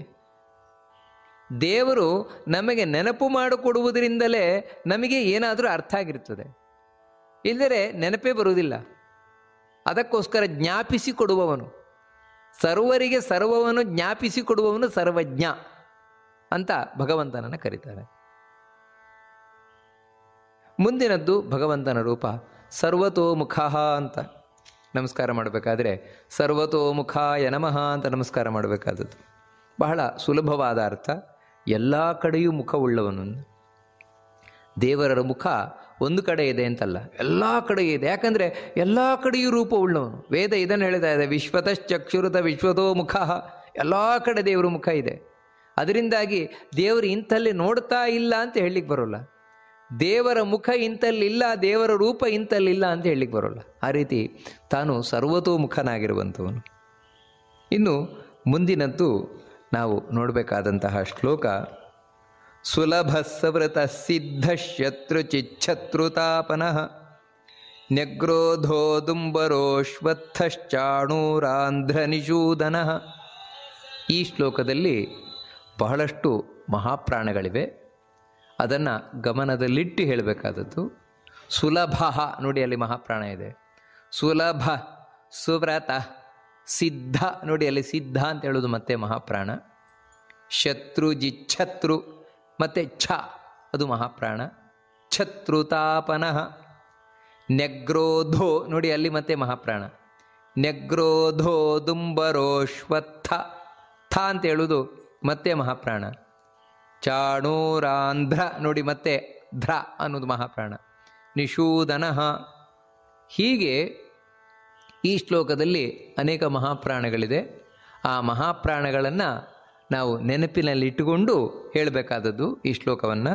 ಇನ್ನು ಅರ್ಥವನ್ನು ನಾವು ನೋಡ್ಕೊಂಡು ಹೋದರೆ, ಮೊದಲು ಸುಲಭ ಅಂತ ನಮಸ್ಕಾರ ಮಾಡಬೇಕಾದ್ರೆ ಸುಲಭಾಯ ನಮಃ ಅಂತ ನಮಸ್ಕಾರ ಮಾಡಬೇಕಾದದ್ದು. ಅರ್ಥ ಸುಲಭ ಏನು ಅಂತ ಹೇಳಿದ್ರೆ, ಭಕ್ತರಿಗೆ ಸುಲಭವಾಗಿ ಸಿಗ್ತಾನೆ ದೇವರು ಅಂತ. ಸುಲಭನೋ ಹರಿ ಅಂತ ದಾಸರು ಹೇಳಿದಾಗೆ, ಯಾರು ಭಕ್ತರಿದ್ದಾರೆ ಅವರಿಗೆ ಬಹಳ ಸುಲಭವಾಗಿ ಸಿಗ್ತಾನೆ. ಭಕ್ತಿಗೆ ಬಹಳ ಸುಲಭವಾಗಿ ಸಿಗ್ತಾನೆ, ಉಳಿದವರಿಗೆ ಸಿಗುವುದೇ ಇಲ್ಲ. ಅಲ್ರಿ ಮತ್ತೆ ನಮಗೆ ಸಿಗ್ತಾನೆ ಇಲ್ವಲ್ಲ ದೇವರು? ಭಕ್ತಿ ಮಾಡ್ತಾ ಇಲ್ಲ ನಾವು, ಅಂಥ ಭಕ್ತಿಯನ್ನು ಮಾಡ್ತಾ ಇಲ್ಲ, ಅದಕ್ಕಾಗಿ ದೇವರು ಸಿಗ್ತಾ ಇಲ್ಲ. ಭಕ್ತಿ ಮಾಡಿದರೆ ದೇವರು ಸಿಕ್ಕೇ ಸಿಗ್ತಾನೆ ಸುಲಭವಾಗಿ. ಅದಕ್ಕೆ ಸುಲಭ ಅಂತ. ಮುಂದಿನದ್ದು ಸುವ್ರತಃ ಅಂತ. ನಮಸ್ಕಾರ ಮಾಡಬೇಕಾದ್ರೆ ಸುವ್ರತಾಯ ನಮಃ ಅಂತ ನಮಸ್ಕಾರ ಮಾಡಬೇಕಾದದ್ದು. ಸುವ್ರತ ಅಂತ ಹೇಳಿದ್ರೆ ಒಂದರ್ಥದಲ್ಲಿ ಹೇಳೋದಾಗಿದ್ದರೆ ಒಳ್ಳೆ ವ್ರತ ನಿಯಮ ತೊಟ್ಟವನು. ಏನಂದರೆ, ನನ್ನ ಭಕ್ತರನ್ನು ಯಾವತ್ತೂ ಕೈ ಬಿಡುವುದೇ ಇಲ್ಲ, ಇಂಥ ವ್ರತ ನಿಯಮವನ್ನು ದೇವರು ತೊಟ್ಟಿದ್ದಾನಂತೆ. ಅದಕ್ಕೆ ಅವನನ್ನು ಸುವ್ರತ ಅಂತ ಕರೀತಾರೆ. ಇನ್ನೊಂದು ಅರ್ಥದಲ್ಲಿ ನಾವು ನೋಡೋದಾಗಿದ್ದರೆ ಸುವ್ರತ ಅಂತ ಹೇಳಿದರೆ, ಇವಾಗ ಹೌದು ನಾವೇನಾದರೂ ವ್ರತವನ್ನು ಮಾಡ್ತೇವೆ, ಇವಾಗ ಏಕಾದಶಿ ಮುಂತಾದ ವ್ರತ ಅಂದರೆ ನಿಯಮ, ಅದನ್ನು ನಾವು ಮಾಡ್ತೇವೆ. ಯಾರಿಂದ? ದೇವರಿಂದ, ದೇವರ ಅನುಗ್ರಹದಿಂದ.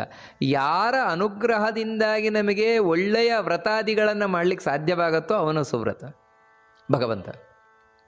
ಮುಂದಿನದ್ದು ಭಗವಂತನ ನಾಮ ಸಿದ್ಧ ಅಂತ. ನಮಸ್ಕಾರ ಮಾಡಬೇಕಾದ್ರೆ ಸಿದ್ಧಾಯ ನಮಃ ಅಂತ ನಮಸ್ಕಾರ ಮಾಡಬೇಕಾದದ್ದು. ಸಿದ್ಧ ಅಂತ ಹೇಳಿದರೆ ಹೌದು ಸಿದ್ಧನೇ, ದೇವರು ಸಿದ್ಧನಾಗಿದ್ದಾನೆ. ಏನು ಅಂದರೆ, ಎಲ್ಲ ಶಾಸ್ತ್ರಗಳಲ್ಲಿ ವೇದಗಳಲ್ಲಿ ಸರ್ವೋತ್ತಮನಾಗಿರುವವನು ಯಾರು, ಎಲ್ಲರಿಗಿಂತಲೂ ಹೆಚ್ಚಾಗಿರುವವನು ಯಾರು ಅಂದರೆ ಅದು ನಾರಾಯಣನೇ ಅಂತ ಸಿದ್ಧವಾಗಿದ್ದಾನೆ. ಅಂದರೆ ಕನ್ಫರ್ಮ್ಡ್. ಸಿದ್ಧ ಅಂದರೆ ಕನ್ಫರ್ಮ್ಡ್, ಅವನು ಖಚಿತಪಡಿಸಲ್ಪಟ್ಟಿದ್ದಾನೆ. ಶಾಸ್ತ್ರಗಳೆಲ್ಲವೂ ಒಕ್ಕರಳಲ್ಲಿ ಹೇಳ್ತಾ ಇದೆ. ಇದನ್ನು ಭಗವದ್ಗೀತೆಯಲ್ಲಿ ಕೃಷ್ಣನೇ ಸ್ಪಷ್ಟವಾಗಿ ಹೇಳ್ತಾನೆ. ಅದರಿಂದಾಗಿ ದೇವರನ್ನು ಸಿದ್ಧ ಅಂತ ಕರೀತಾರೆ. ಮುಂದಿನದ್ದು ಭಗವಂತನ ನಾಮ ಶತ್ರುಜಿತ್ ಅಂತ. ನಮಸ್ಕಾರ ಮಾಡಬೇಕಾದ್ರೆ ಶತ್ರುಜಿತೇ ನಮಃ ಅಂತ ನಮಸ್ಕಾರ ಮಾಡಬೇಕಾದದ್ದು. ಅಂದರೆ ಯಾರು ಶತ್ರುಗಳಿದ್ದಾರೆ, ಯಾರ ಶತ್ರು? ದೇವರಿಗೆ ಯಾರು ಶತ್ರುಗಳೇ ಇಲ್ಲ. ಯಾಕಂದರೆ ಈ ಶತ್ರುಗಳಿರಬೇಕು ಅಂತ ಹೇಳಿದ್ರೆ ದ್ವೇಷ ಇರಬೇಕು. ದೇವರಿಗೆ ಯಾರ ಮೇಲೂ ದ್ವೇಷವೇ ಇಲ್ಲ. ಅದಕ್ಕೆ ದೇವರ ಶತ್ರು ಅಂತ ಯಾರೂ ಇಲ್ಲ. ಮತ್ತು ಭಗವದ್ ಭಕ್ತರ ಶತ್ರುಗಳೇ ದೇವರ ಶತ್ರುಗಳು. ಯಾರು ದೇವರ ಭಕ್ತರಿಗೆ ಶತ್ರುಗಳಾಗಿರ್ತಾರೆ ಅವರೇ ದೇವರ ಶತ್ರು. ಹಿರಣ್ಯಕಶಿಪುವನ್ನು ನರಸಿಂಹ ಯಾಕೆ ಸಂಹಾರ ಮಾಡಿದ ಅಂದರೆ ತನ್ನ ಶತ್ರು ಅಂತಲ್ಲ, ತನ್ನ ಭಕ್ತನಾದ ಪ್ರಹ್ಲಾದನ ಶತ್ರು ಅಂತ. ಹಾಗೆ ಆ ಭಗವಂತ ಯಾರು ತನ್ನ ಭಕ್ತರ ಶತ್ರುಗಳಿದ್ದಾರೆ ಅವರನ್ನು ಗೆಲ್ತಾನೆ, ಯಾವತ್ತೂ ಗೆಲ್ಲುವವ. ಸಾತ್ವಿಕರ ಶತ್ರುಗಳನ್ನು ಗೆಲ್ಲುವವ. ಮತ್ತು ಆ ಸಾತ್ವಿಕರಿಗೆ, ಭಗವದ್ಭಕ್ತರಿಗೆ, ದೇವತೆಗಳಿಗೆ ಯಾವತ್ತೂ ಗೆಲುವನ್ನು ತಂದುಕೊಡುವವ. ಅದಕ್ಕೆ ಅವನನ್ನು ಶತ್ರುಜಿತ್ ಅಂತ ಕರೀತಾರೆ. ಮುಂದಿನದ್ದು ಭಗವಂತನ ನಾಮ ಶತ್ರುತಾಪನಃ. ನಮಸ್ಕಾರ ಮಾಡಬೇಕಾದ್ರೆ ಶತ್ರುತಾಪನಾಯ ನಮಃ ಅಂತ ನಮಸ್ಕಾರ ಮಾಡಬೇಕಾದದ್ದು. ಯಾರು ಭಗವದ್ಭಕ್ತರ ಶತ್ರುಗಳಿದ್ದಾರೆ ಅವರನ್ನು ಗೆಲ್ತಾನೆ. ಗೆಲ್ಲುವುದು ಮಾತ್ರ ಅಲ್ಲ, ಗೆಲ್ಲುವ ತನಕ ಸುಮ್ಮನೆ ಬಿಡೋಲ್ಲ ಅವರನ್ನು. ಮತ್ತು ಯಾರು ಭಗವದ್ಭಕ್ತರಿಗೆ ತಾವು ದ್ವೇಷ ಮಾಡ್ತಾರೆ, ಕಿರುಕುಳ ಕೊಡ್ತಾರೆ, ಅವರಿಗೆ ದೇವರು ತಾಪ ಉಂಟು ಮಾಡ್ತಾನೆ ಅಂತ ಹೇಳಿದರೆ ಅವರಿಗೆ ದೇವರು ತಲೆಬಿಸಿ ಉಂಟು ಮಾಡ್ತಾನೆ, ಅವರಿಗೆ ಕಷ್ಟ ತಂದು ಕೊಡ್ತಾನೆ. ಈ ಕಾರಣದಿಂದಾಗಿ ಯಾರು ದೇವರ ಭಕ್ತರನ್ನು ದ್ವೇಷ ಮಾಡ್ತಾರೆ, ಸಾತ್ವಿಕರನ್ನು ದ್ವೇಷ ಮಾಡ್ತಾರೆ, ಅವರು ಸೋಲುವುದು ಯಾವತ್ತೂ ಒಂದು ದಿನ ಇರಬಹುದು. ಸಾಯುವುದು ಯಾವತ್ತೋ ಒಂದು ದಿನ ಇರಬಹುದು, ಆದರೆ ಅಲ್ಲಿಯ ತನಕವೂ ತಾವು ತೃಪ್ತಿಯಾಗಿ ಬಾಳುವುದಿಲ್ಲ ಅವರು. ದುರ್ಯೋಧನಾದಿಗಳಾಗೆ ಪಾಂಡವರದ್ದೆಲ್ಲ ವಶಪಡಿಸ್ಕೊಂಡ್ರು, ಅಷ್ಟು ದಿನ ಇದ್ದರು, ಆದರೆ ನೆಮ್ಮದಿಯಿಂದ ಬದುಕಿದ್ರ ಇಲ್ಲ. ಮತ್ತು ಒಳಗಿಂದ ಒಳಗೆ ಹೊಟ್ಟೆಗಿಚ್ಚಿ ಪಡ್ತಾ ದ್ವೇಷವನ್ನು ಸಾಧಿಸ್ತಾ ನೆಮ್ಮದಿಯನ್ನು ಕಳ್ಕೊಂಡೇ ಬದುಕಿದ್ರು. ಅದು ಯಾಕೆ ಆ ರೀತಿ ಆಗ್ಲಿಕ್ಕೆ ಕಾರಣ ಏನು? ದೇವರೇ. ಆ ದೇವರು ಈ ರೀತಿ ಶತ್ರುಗಳಿಗೆ ತಾಪನವನ್ನು ಉಂಟು ಮಾಡ್ತಾನೆ. ಅಂದರೆ ಅವರಿಗೆ ಬಹಳಷ್ಟು ನೋವನ್ನು, ಬಹಳಷ್ಟು ತಲೆಬಿಸಿಯನ್ನು, ಟೆನ್ಷನ್, ಡಿಪ್ರೆಷನ್ ಇವುಗಳನ್ನು ದೇವರು ಉಂಟು ಮಾಡ್ತಾನೆ. ಅದಕ್ಕೆ ಅವನನ್ನು ಶತ್ರುತಾಪನಃ ಅಂತ ಕರೀತಾರೆ. ಮುಂದಿನದ್ದು ನೆಗ್ರೋಧೋದುಂಬರಹ ಅಂತ ಹೆಸರು. ನಮಸ್ಕಾರ ಮಾಡಬೇಕಾದ್ರೆ ನೆಗ್ರೋಧೋದುಂಬರಾಯ ನಮಃ ಅಂತ ನಮಸ್ಕಾರ ಮಾಡಬೇಕಾದದ್ದು. ವಾಸ್ತವಿಕವಾಗಿ ಇದು ಎರಡು ಮರಗಳ ಹೆಸರು. ನೆಗ್ರೋಧ ಅಂತ ಹೇಳಿದರೆ ಆಲದ ಮರ, ಉದುಂಬರ ಅಂತ ಹೇಳಿದರೆ ಅತ್ತಿ ಮರ. ಎರಡು ಮರಗಳು. ಹೌದು, ಆ ಎರಡು ಮರಗಳ ಒಳಗೆ ದೇವರು ಕೂತಿದ್ದಾನೆ. ಆಲದ ಮರದೊಳಗೆ, ಅತ್ತಿ ಮರದೊಳಗೆ, ಒಂದು ಅರ್ಥದಲ್ಲಿ ಹೇಳೋದಾದರೆ. ಅದಕ್ಕೆ ನೆಗ್ರೋ, ಅವುಗಳಿಗೆ ಆ ಹೆಸರು ಬಂದದ್ದೇ ಒಳಗೆ ದೇವರು ಆ ರೀತಿ ಕೂತದ್ರಿಂದಾಗಿ. ನೆಗ್ರೋಧ ಅಂತ, ಆ ನೆಗ್ರೋಧ ಆಲದ ಮರದೊಳಗೆ ಕೂತಿದ್ದಾನೆ. ಯಾಕೆ ಅದಕ್ಕೆ ನೆಗ್ರೋಧ ಅಂತ ಕರೀತಾರೆ ಅಂತ ಹೇಳಿದರೆ, ಉಳಿದ ಎಲ್ಲವನ್ನ ತನಗಿಂತ ಕೆಳಗೆ ಮಾಡಿದ್ದಾನಂತೆ. ನೆಕ್ ಅಂತ ಹೇಳಿದರೆ ಕೆಳಗೆ ತಳ್ಳುವುದು. ಎಲ್ಲರನ್ನ ಕೆಳಗೆ ತಳ್ಳಿ ತನ್ನ ಮೇಲೆ ಹೋಗಿ ಕೂತಿದ್ದಾನಂತೆ ದೇವರು. ಓ, ಹಾಗಿದ್ರೆ ಹೊಟ್ಟೆಗಿಚ್ಚಿನಿಂದ ಅಂತನ? ಕೆಳಗೆ ತಳ್ಳಿದಾನೆ ಅಂತ ಹೇಳಿದರೆ ಹೊಟ್ಟೆಗಿಚ್ಚಿನಿಂದ ಅಂತ ಹೇಳ್ಬೋದಲ್ವಾ? ಅಂದರೆ ಹಾಗಲ್ಲ. ಮತ್ತೇನೆಂದರೆ, ಬೇರೆಯವರಿಗೆ ಮೇಲೆ ಬರಲಿಕ್ಕೆ ಸಾಧ್ಯವೇ ಇಲ್ಲ. ಮೇಲೆ ಏರುವುದು ಅಂದರೆ ದೇವರ ಬಳಿಯೇ ಹೇಳುವುದು, ಅವನ ಬಳಿಗೆ ಹೋಗುವಂಥದ್ದು. ಅದಕ್ಕೆ ತಳ್ಳಿದ ಅಂತ ಹೇಳಿದರೆ ಯಾರನ್ನು ದ್ವೇಷದಿಂದ ತಳ್ಳಿ ಹೋದು ದೇವರು ಕೂತದ್ದಲ್ಲ. ಮತ್ತೇನೆಂದರೆ, ಸಹಜವಾಗಿಯೇ ಮೇಲೆ ಕೂತಿದ್ದಾನೆ, ನೋಡುವವರಿಗೆ ಈ ರೀತಿ ಕಾಣಿಸ್ತದಷ್ಟೇ. ಅದಕ್ಕೆ ಆ ರೀತಿ ದೇವರನ್ನು ನೆಗ್ರೋಧ. ಇನ್ನು ಉದುಂಬರ ಅಂತ ಕರೀತಾರೆ.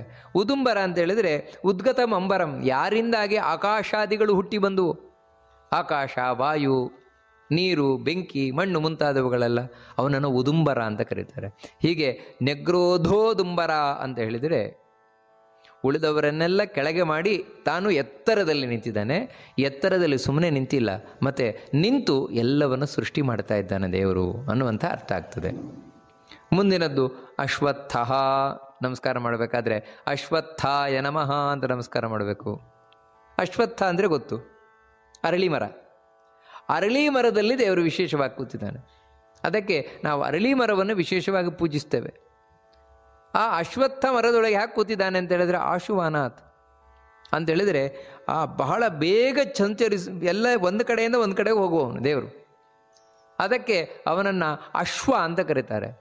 ಕುದುರೆ ಯಾವ ರೀತಿ ಬೇಗ ಹೊರಟು ಹೋಗ್ತದೆ, ಆ ರೀತಿ ದೇವರು ಬೇಗ ಒಂದು ಕಡೆಯಿಂದ ಒಂದು ಕಡೆಗೆ ಹೋಗ್ತಾನೆ. ಇನ್ನೊಂದೇನು ಆಶ್ಚರ್ಯ ಅಂತ ಹೇಳಿದರೆ ಅಂದರೆ ಇದ್ದಲ್ಲೇ ಇರ್ತಾನೆ, ಒಂದು ಕಡೆಯಿಂದ ಇನ್ನೊಂದು ಕಡೆಗೆ ಹೋಗ್ತಾನೆ ದೇವರು. ಅದಕ್ಕೆ ಅಶ್ವತ್ಥ ಅಂತ. ನೋಡಿ, ಅಶ್ವತ್ಥ ಮರವು ಹಾಗೆ. ಅಶ್ವತ್ಥ ಮರ ಒಂದೇ ಕಡೆ ನಿಂತಿರುತ್ತದೆ, ಆದರೆ ಅದರ ಎಲೆಗಳು ತುಂಬ ಚಲಿಸ್ತಾ ಇರುತ್ತದೆ. ಅದಕ್ಕೆ ದೇವರನ್ನು ಅಶ್ವತ್ಥ ಅಂತ ಕರೀತಾರೆ. ಎಲ್ಲ ಕಡೆ ಸಂಚರಿಸುವವ, ಒಂದೇ ಕಡೆ ನಿಂತಿರುವವ. ನಂತರ ಕಡೆಯ ನಾಮ ಈ ಬಾರಿ ನಾವು ನೋಡುವಂಥದ್ದು ಚಾಣೂರಾಂಧ್ರ ನಿಷೂದನ. ನಮಸ್ಕಾರ ಮಾಡಬೇಕಾದ್ರೆ ಚಾಣೂರಾಂಧ್ರ ನಿಷೂದನಾಯ ನಮಃ ಅಂತ ನಮಸ್ಕಾರ ಮಾಡಬೇಕಾದದ್ದು. ಇದು ಬಹಳ ಸರಳವಾದದ್ದೇ ಅರ್ಥ. ಮೇಲು ನೋಟಕ್ಕೆ ನೋಡೋದಾಗಿದ್ದರೆ, ಕೃಷ್ಣಾವತಾರದಲ್ಲಿ ಮುಷ್ಟಿಕಾ ಚಾಣೂರ ಇವರೊಟ್ಟಿಗೆ ಕೃಷ್ಣ ಬಲರಾಮರಿಬ್ಬರು ಕೂಡ ತಾವು ಯುದ್ಧವನ್ನು ಮಾಡಿದರು. ಅದರಲ್ಲಿ ಚಾಣೂರ ಅಂತ ಹೇಳಿದರೆ ಅವನು ಆಂಧ್ರ ದೇಶದವನಂತೆ. ಚಾಣೂರ ಆಂಧ್ರ ದೇಶದವನಾದಂತಹ ಚಾಣೂರನನ್ನು ಸಂಹಾರ ಮಾಡಿದವ. ಅದಕ್ಕೋಸ್ಕರ ಆ ಭಗವಂತನನ್ನು ಚಾಣೂರಾಂಧ್ರ ನಿಷೂದನ ಅಂತ ಕರೀತಾರೆ. ಸಹಸ್ರಾರ್ಚಿ ಸಪ್ತಜಿಹ್ವ ಸಪ್ತೈಧಾ ಸಪ್ತವಾಹನ ಅಮೂರ್ತಿರನಘೋ ಚಿಂತ್ಯೋ ಭಯಕೃದ್ ಭಯನಾಶನಃ. ಈ ಶ್ಲೋಕವನ್ನು ಪಠಿಸಬೇಕಾದರೆ ಇಲ್ಲಿರುವಂತಹ ಮಹಾಪ್ರಾಣಗಳು, ದೀರ್ಘ, ಇವುಗಳನ್ನೆಲ್ಲ ಗಮನಿಸಬೇಕಾದದ್ದು. ನೋಡಿ, ಸಹಸ್ರಾರ್ಚಿ ಸಪ್ತಜಿಹ್ವ, ಇಲ್ಲೆಲ್ಲ ವಿಸರ್ಗ ಇದೆ. ಅದಕ್ಕಾಗಿ ಸಹಸ್ರಾರ್ಚಿ ಸಪ್ತಜಿಹ್ವ ಅಷ್ಟೇ ಅಲ್ಲ, ಸಹಸ್ರಾರ್ಚಿ ಅಂತ ಬರಬೇಕಲ್ಲಿ. ಸಪ್ತಜಿಹ್ವ ಸಪ್ತೈಧಾ, ನೋಡಿ ಮಹಾಪ್ರಾಣ ಧಾ ಅನ್ನುವಂಥದ್ದು. ಸಪ್ತವಾಹನ ಅಮೂರ್ತಿರನಘೋ, ನೋಡಿ ಮಹಾಪ್ರಾಣ ಅಲ್ಲಿ. ನಂತರ ಭಯಕೃದ್ ಭಯನಾಶನಃ, ಎರಡು ಮಹಾಪ್ರಾಣ. ಇಲ್ಲಿ ಮೊದಲು ಸಹಸ್ರಾರ್ಚಿಹಿ ಅಂತ, ಇಲ್ಲಿ ನಮಸ್ಕಾರ ಮಾಡಬೇಕಾದ್ರೆ ಸಹಸ್ರಾರ್ಚಿಷೇ ನಮಃ ಅಂತ ನಮಸ್ಕಾರ ಮಾಡಬೇಕಾದದ್ದು. ಏನು ಸಹಸ್ರಾರ್ಚಿ ಅಂದರೆ, ಅರ್ಚಿ ಅಂತ ಹೇಳಿದ್ರೆ ಕಿರಣಗಳು ಅಂತ, ಸಾವಿರಾರು ಕಿರಣಗಳುಳ್ಳವನು ಭಗವಂತ ಅಂತ. ಅಂದರೆ ಅರ್ಥ ಏನು ಅಂತ ಹೇಳಿದರೆ, ಭಗವಂತ ತೇಜೋಪುಂಜ, ಬೆಳಕಿನ ರಾಶಿ ಭಗವಂತ ಅಂತ ಹೇಳಿದರೆ. ಬೆಳಕಿನ ರಾಶಿ ಅಂತ ಹೇಳಿದರೆ ಇವಾಗ ಸೂರ್ಯ ಬೆಳಕಿನ ರಾಶಿ, ಅದರಿಂದಾಗಿ ಅವನ ಕಿರಣಗಳು ಯಾವ ರೀತಿ ಬರ್ತಾ ಇದೆ ಹಾಗೆ ಆ ಭಗವಂತನಿಂದ ಕಿರಣಗಳು ಬರ್ತಾ ಇವೆ. ಇಡೀ ಜಗತ್ತನ್ನು ಬೆಳಗುತ್ತಾ ಇರುವುದೇ ಆ ಕಿರಣ. ಎಲ್ಲೆಲ್ಲಿ ಬೆಳಕು ಕಾಣ್ತೇವೆ ಅದೆಲ್ಲವೂ ಆ ಭಗವಂತನ ಮೈಯಿಂದ ಬರ್ತಾ ಇರುವ ಕಿರಣಗಳೇ. ಸೂರ್ಯನೊಳಗೆ ಕಾಣುವ ಬೆಳಕು ಕೂಡ ಇದೆ. ಅದರಿಂದಾಗಿ ಮೂಲತಃ ಎಲ್ಲ ಕಿರಣಗಳಿಂದ ಕೂಡಿದವನು ಭಗವಂತ. ಅದಕ್ಕೆ ಅವನನ್ನು ಸಹಸ್ರಾರ್ಚಿಹಿ ಅಂತ ಹೇಳ್ತಾರೆ. ಸಹಸ್ರ ಅಂದರೆ ಇಲ್ಲಿ ಸಾವಿರ ಅಂತ ಅರ್ಥ ಅಷ್ಟ ಅಲ್ಲ, ಸಾವಿರಾರು ಅಂತ ಅರ್ಥ. ಅಥವಾ ಇನ್ನೊಂದು ಅರ್ಥವು ಇದಕ್ಕೆ ನಾವು ಹೇಳೋದಾದರೆ, ಈ ನಾಮಕ್ಕೆ ಅರ್ಚಿ ಅಂತ ಹೇಳಿದರೆ ಅರ್ಚಿಸಲ್ಪಡುವವನು ಅಂತ. ಸಾವಿರಾರು ಭಕ್ತರಿಂದ ತಾನು ಅರ್ಚಿಸಲ್ಪಡುವವನು, ಪೂಜಿಸಲ್ಪಡುವವನು. ಈ ಅರ್ಥದಲ್ಲೂ ಕೂಡ ಸಹಸ್ರಾರ್ಚಿಹಿ ಅಂತ ಕರೀತಾರೆ ಭಗವಂತನನ್ನು. ನಾವೇನು ತಿಳ್ಕೊಳ್ತೇವೆ ಅಂದರೆ, ವಿಷ್ಣುವನ್ನು ಯಾರು ಪೂಜೆ ಮಾಡ್ತಾರೆ, ವಿಷ್ಣುವನ್ನು ಪೂಜೆ ಮಾಡುವವರು ತುಂಬ ಕಡಿಮೆ ಅಂತ ನಾವು ತಿಳ್ಕೊಳ್ತೇವೆ. ಖಂಡಿತ ಇಲ್ಲ ಅಂತ ಹೇಳ್ತಾರೆ. ಯಾಕಂದರೆ ನಮಗೆ ಕಾಣುವ ಮಂದಿಗಳಲ್ಲಿ ಇವತ್ತು ಕಲಿಯುಗದಲ್ಲಿ ಎಲ್ಲೋ 4 ಮಂದಿ ವಿಷ್ಣುವನ್ನು ಪೂಜೆ ಮಾಡುವವರಷ್ಟೇ ನಮಗೆ ಕಾಣಬಹುದು. ಆದರೆ ಕಣ್ಣಿಗೆ ಕಾಣದ ಮಂದಿ ಏನಿದ್ದಾರೆ, ಪುಣ್ಯಾತ್ಮರು ಅಂತ ನಾವು ಯಾರನ್ನು ಕರಿತೇವೆ, ಅವರೆಲ್ಲರೂ ವಿಷ್ಣುವನ್ನೇ ಆರಾಧನೆ ಮಾಡುವವರು. ಇಲ್ಲಿದ್ದರೆ ಅವರು ಪುಣ್ಯಾತ್ಮರಾಗಲಿಕ್ಕೆ ಸಾಧ್ಯವೇ ಇಲ್ಲ, ಅಂಥ ಶಕ್ತಿಯನ್ನು ಪಡೀಲಿಕ್ಕೆ ಸಾಧ್ಯವೇ ಇಲ್ಲ. ಅದಕ್ಕೆ ಸಾವಿರಾರು ಲೆಕ್ಕ ಇಲ್ಲದಷ್ಟು ಮಂದಿಯಿಂದ ಪೂಜಿಸಲ್ಪಡುವವನು ಭಗವಂತ. ಮುಂದಿನ ನಾಮ ಸಪ್ತಜಿಹ್ವಃ ಅಂತ. ನಮಸ್ಕಾರ ಮಾಡಬೇಕಾದರೆ ಸಪ್ತಜಿಹ್ವಾಯ ನಮಃ ಅಂತ ಭಗವಂತನಿಗೆ ನಮಸ್ಕಾರವನ್ನು ಮಾಡಬೇಕಾದದ್ದು. ಸಪ್ತಜಿಹ್ವ ಅಂದರೆ ಇದು ವಿಶೇಷವಾಗಿ ಅಗ್ನಿಯಲ್ಲಿ ನೆಲೆಸಿರುವ ದೇವರನ್ನು ಕುರಿತು ಹೇಳ್ತಾ ಇರುವಂಥದ್ದು. ನಾವು ಯಾವುದೇ ಒಂದು ಹೋಮ ಹವನ ಮುಂತಾದವುಗಳನ್ನು ಮಾಡ್ತೇವೆ.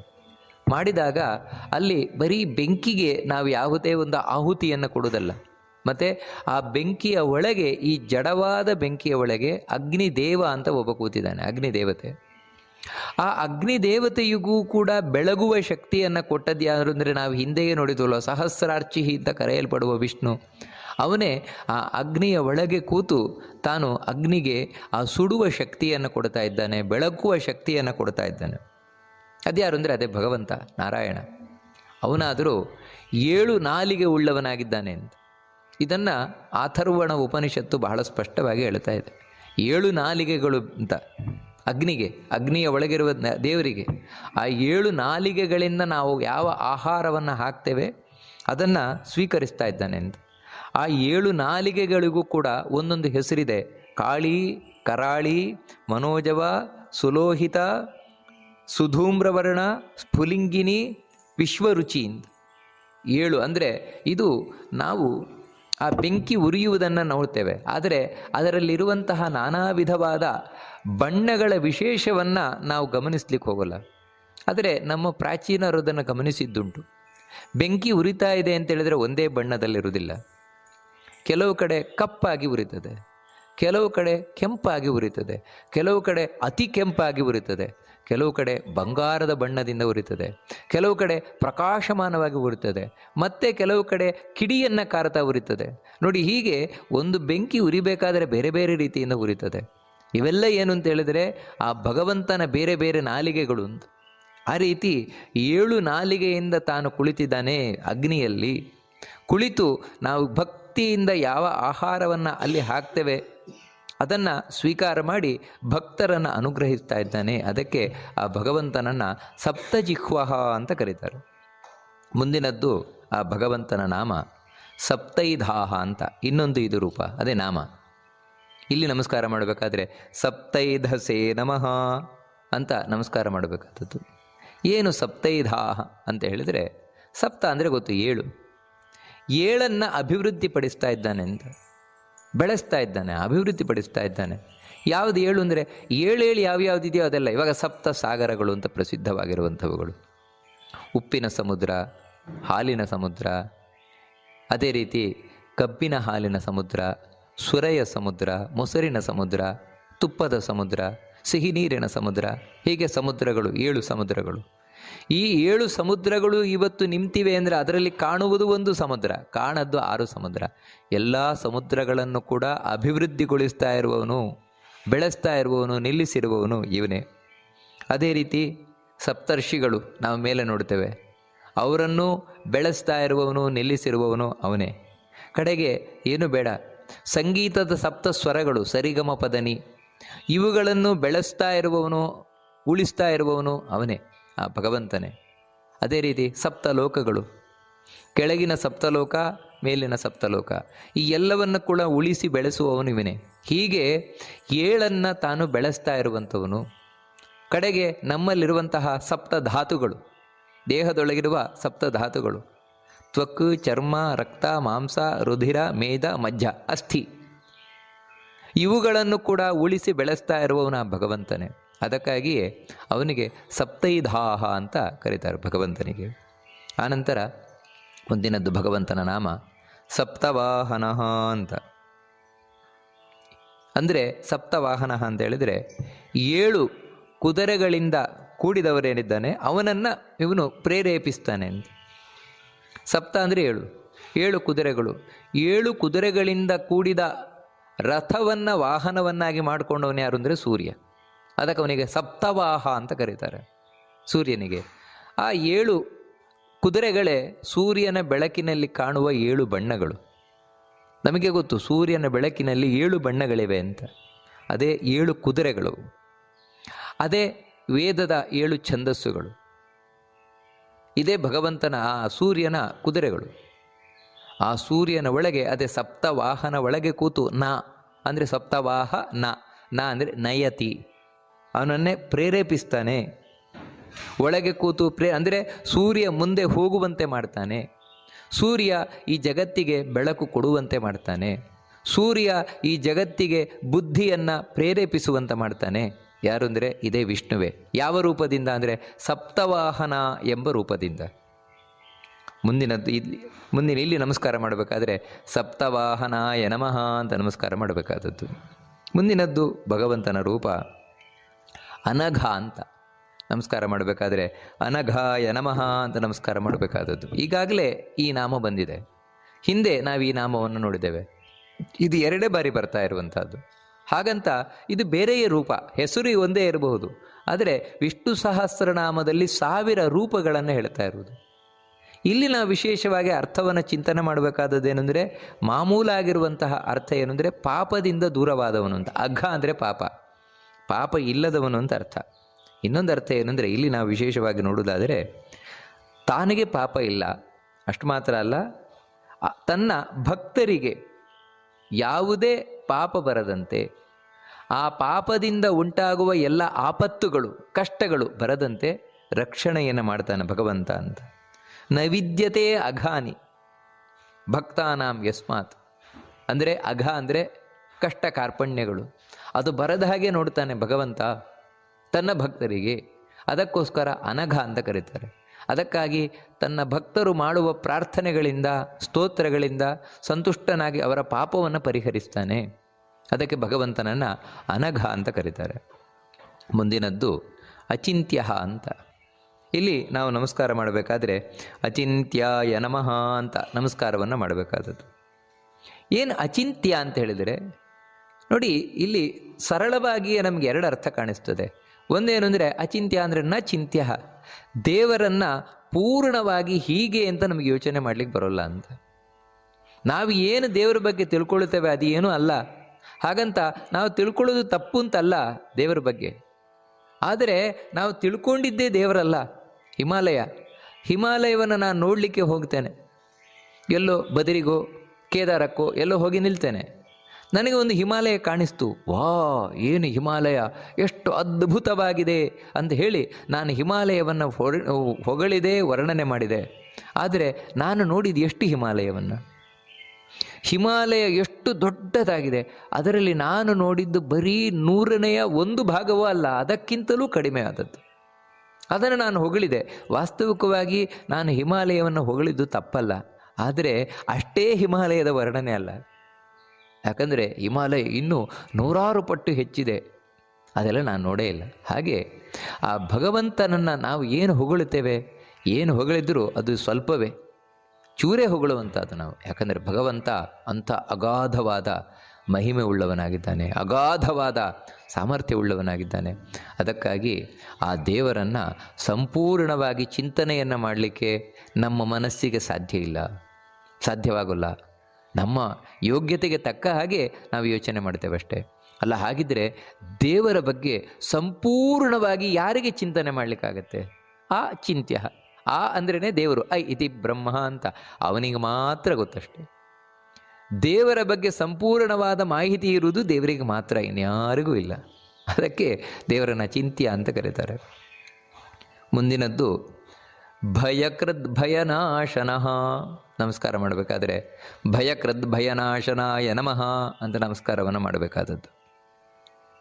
ಬಹಳ ಸುಂದರವಾದ ಇದೊಂದು ನಾಮ ದೇವರದ್ದು.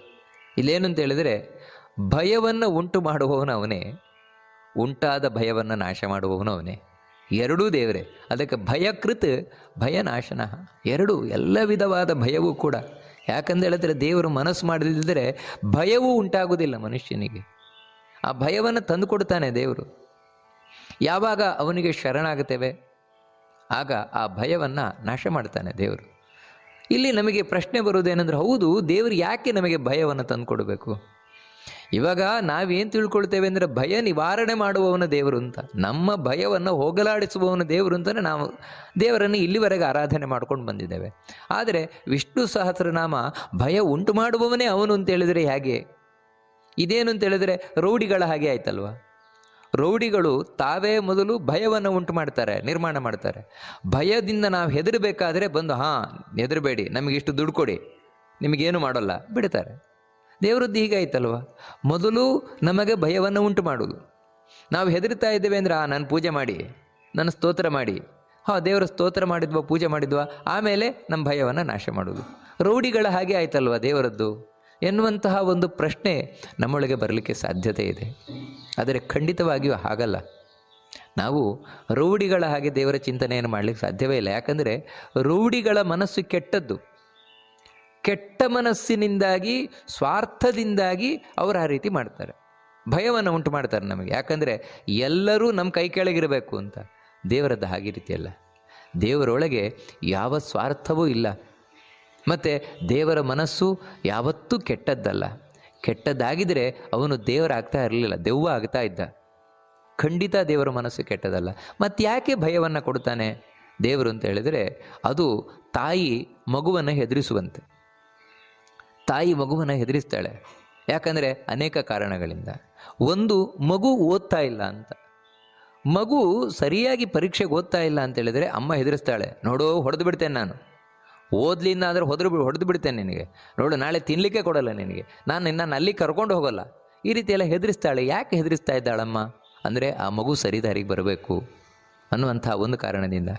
ಮತ್ತು ಇನ್ನೊಂದು ಏನಂತ ಹೇಳಿದರೆ, ಅಮ್ಮ ಹೆದರಿಸ್ತಾಳೆ, ನೋಡು ಅಲ್ಲಿಗೆ ಹೋಗಬೇಡ, ಅಲ್ಲಿಗೆ ಹೋದರೆ ಅಲ್ಲಿ ಭೂತ ಇದೆ, ಅಲ್ಲಿ ಹಾಗಿದೆ ಹೀಗಿದೆ ಅಂತ ಹೇಳಿದರೆ ಮಗು ತಪ್ಪು ದಾರಿಯನ್ನು ಹಿಡಿಬಾರದು ಅನ್ನುವ ಕಾರಣದಿಂದಲೂ ಕೂಡ ಅಮ್ಮ ಹೆದರಿಸುವುದುಂಟು. ಹಾಗೇನೆ ಭಗವಂತ ನಮಗೆ ಇಲ್ಲಿ ಯಾಕೆ ಭಯ ಕೊಡ್ತಾನೆ? ಯಾವ ಭಯ? ಎಲ್ಲಕ್ಕಿಂತ ದೊಡ್ಡ ಭಯ ಸಾವಿನ ಭಯ. ಈ ಸಾವಿನ ಭಯವೇ ಉಳಿದ ಎಲ್ಲ ಭಯಗಳ ಮೂಲ. ದೇವರು ನಮಗೆ ಸಾವು ಅನ್ನುವುದನ್ನು ಕೊಟ್ಟಿದ್ದಾನೆ ಅಂದರೆ ಭಯ ಅನ್ನೋದು ಕೊಟ್ಟಿದ್ದಾನೆ ಅಂತ ಅರ್ಥ. ಯಾಕೆ ಕೊಟ್ಟಿದ್ದಾನೆ ಅಂತ ಹೇಳಿದರೆ, ನನ್ನನ್ನು ಆಶ್ರಯಿಸು, ನನ್ನನ್ನು ಆಶ್ರಯಿಸಿದೆ ಅಂತ ಹೇಳಿದರೆ ಆ ಭಯದಿಂದ ನಿನ್ನನ್ನು ನಿವಾರಣೆ ಮಾಡ್ತಾನೆ, ಸಾವಿನಿಂದ ನಿನ್ನನ್ನು ನಿವಾರಣೆ ಮಾಡ್ತೇನೆ ಅಂತ ತೋರಿಸ್ಲಿಕ್ಕೋಸ್ಕರ ದೇವರು ನಮಗೆ ಮತ್ತೆ ಮತ್ತೆ ಮತ್ತೆ ಸಾವಿನ ಭಯ ಕೊಡ್ತಾ ಇದ್ದಾನೆ, ಸಾವನ್ನು ಕೊಡ್ತಾ ಇದ್ದಾನೆ ದೇವರು. ಅಲ್ಲ, ನಮಗೆ ದೇವರನ್ನು ಆಶ್ರಯಿಸಿದರೆ ಯಾಕೆ ನಮ್ಮನ್ನು ಸಾವಿನಿಂದ ದೂರ ಮಾಡಬೇಕು? ದೇವರು ಒಳ್ಳೆಯವನು ಅಂತಾಗಿದ್ದರೆ ಹಾಗೆ ನಮ್ಮನ್ನು ಸಾವಿನಿಂದ ದೂರ ಮಾಡ್ಬೋದಲ್ವ, ನಮಗೆ ಸಾವೇ ಬರದಾಗ ಮಾಡ್ಬೋದಲ್ವ? ಈ ಪ್ರಶ್ನೆ ನಮಗೆ ಬರಲಿಕ್ಕೆ ಸಾಧ್ಯತೆ ಉಂಟು. ಖಂಡಿತವಾಗಿಯೂ ಹೌದು, ಆ ರೀತಿ ದೇವರು ಮಾಡಬಹುದು, ಆದರೆ ಮಾಡೋಲ್ಲ. ಕಾರಣ ಏನಂತ ಹೇಳಿದರೆ, ಈಗ ಅಮ್ಮನೇ ಇರಬಹುದು, ಅಮ್ಮ ಮಗುವಿನ ಮೇಲೆ ತುಂಬ ಪ್ರೀತಿ ಇದ್ದರೆ, ಅಯ್ಯೋ ಮಗುವಿಗೆ ಪಾಪ ಇಷ್ಟೆಲ್ಲ ಓದಿಸುವುದು ಯಾಕೋಸ್ಕರ, ಇಷ್ಟೆಲ್ಲ ರಾತ್ರಿ ಮಗುವಿಗೆ ನಿದ್ರೆ ಬಿಡಿಸು, ಎಕ್ಸಾಮಿನೇಷನ್ ಟೈಮಲ್ಲಿ ಓದಿಸೋದು ಮಗುವಿಗೆ, ಆ ಮಗು ಕಣ್ಣು ಕೂರ್ತಾ ಕೂತ್ಕೊಂಡಿರುವಂಥದ್ದು ಯಾಕೆ ಇಷ್ಟೆಲ್ಲ? ನಾನು ಹೋಗಿ ಯಾರಿಗಾದರೂ ಲಂಚ ಕೊಟ್ಟು ಒಂದು 5 ಲಕ್ಷ 10 ಲಕ್ಷ ಲಂಚ ಕೊಟ್ಟು ಈ ಮಗುವನ್ನು ಪಾಸ್ ಮಾಡಿಸ್ಬಿಟ್ರೆ ಮಗು ಮುಂದಿನ ವರ್ಷಕ್ಕೆ ಹೋಗ್ತದಲ್ವ, ಪಾಸ್ ಆಗತ್ತಲ್ವ? ಆ ಮಗುವಿಗೂ ಕಷ್ಟ ಇಲ್ಲ, ನಮಗೂ ಕಷ್ಟ ಇಲ್ಲ, ದುಡ್ಡಂತೂ ಬೇಕಾದಷ್ಟಿದೆ. ಈ ರೀತಿ ಯಾಕೆ ತಾಯಿ ಮಾಡಲಿಕ್ಕೆ ಹೋಗೋಲ್ಲ ಅಂತ ಹೇಳಿದರೆ, ಹಾಗೆ ಮಾಡಿ ಆ ಮಗುವನ್ನು ಪಾಸ್ ಮಾಡಿಸ್ಬೋದು, ಮುಂದಿನ ತರಗತಿಗೇನೋ ಹೋಗ್ಬೋದು, ಆದರೆ ಜ್ಞಾನಾಭಿವೃದ್ಧಿ ಆಗುವುದಿಲ್ಲ. ಆ ಮಗು ದಡ್ಡವಾಗೇ ಇರ್ತದೆ, ಆ ಮಗು ಏನನ್ನು ಕಲಿಯುವುದಿಲ್ಲ.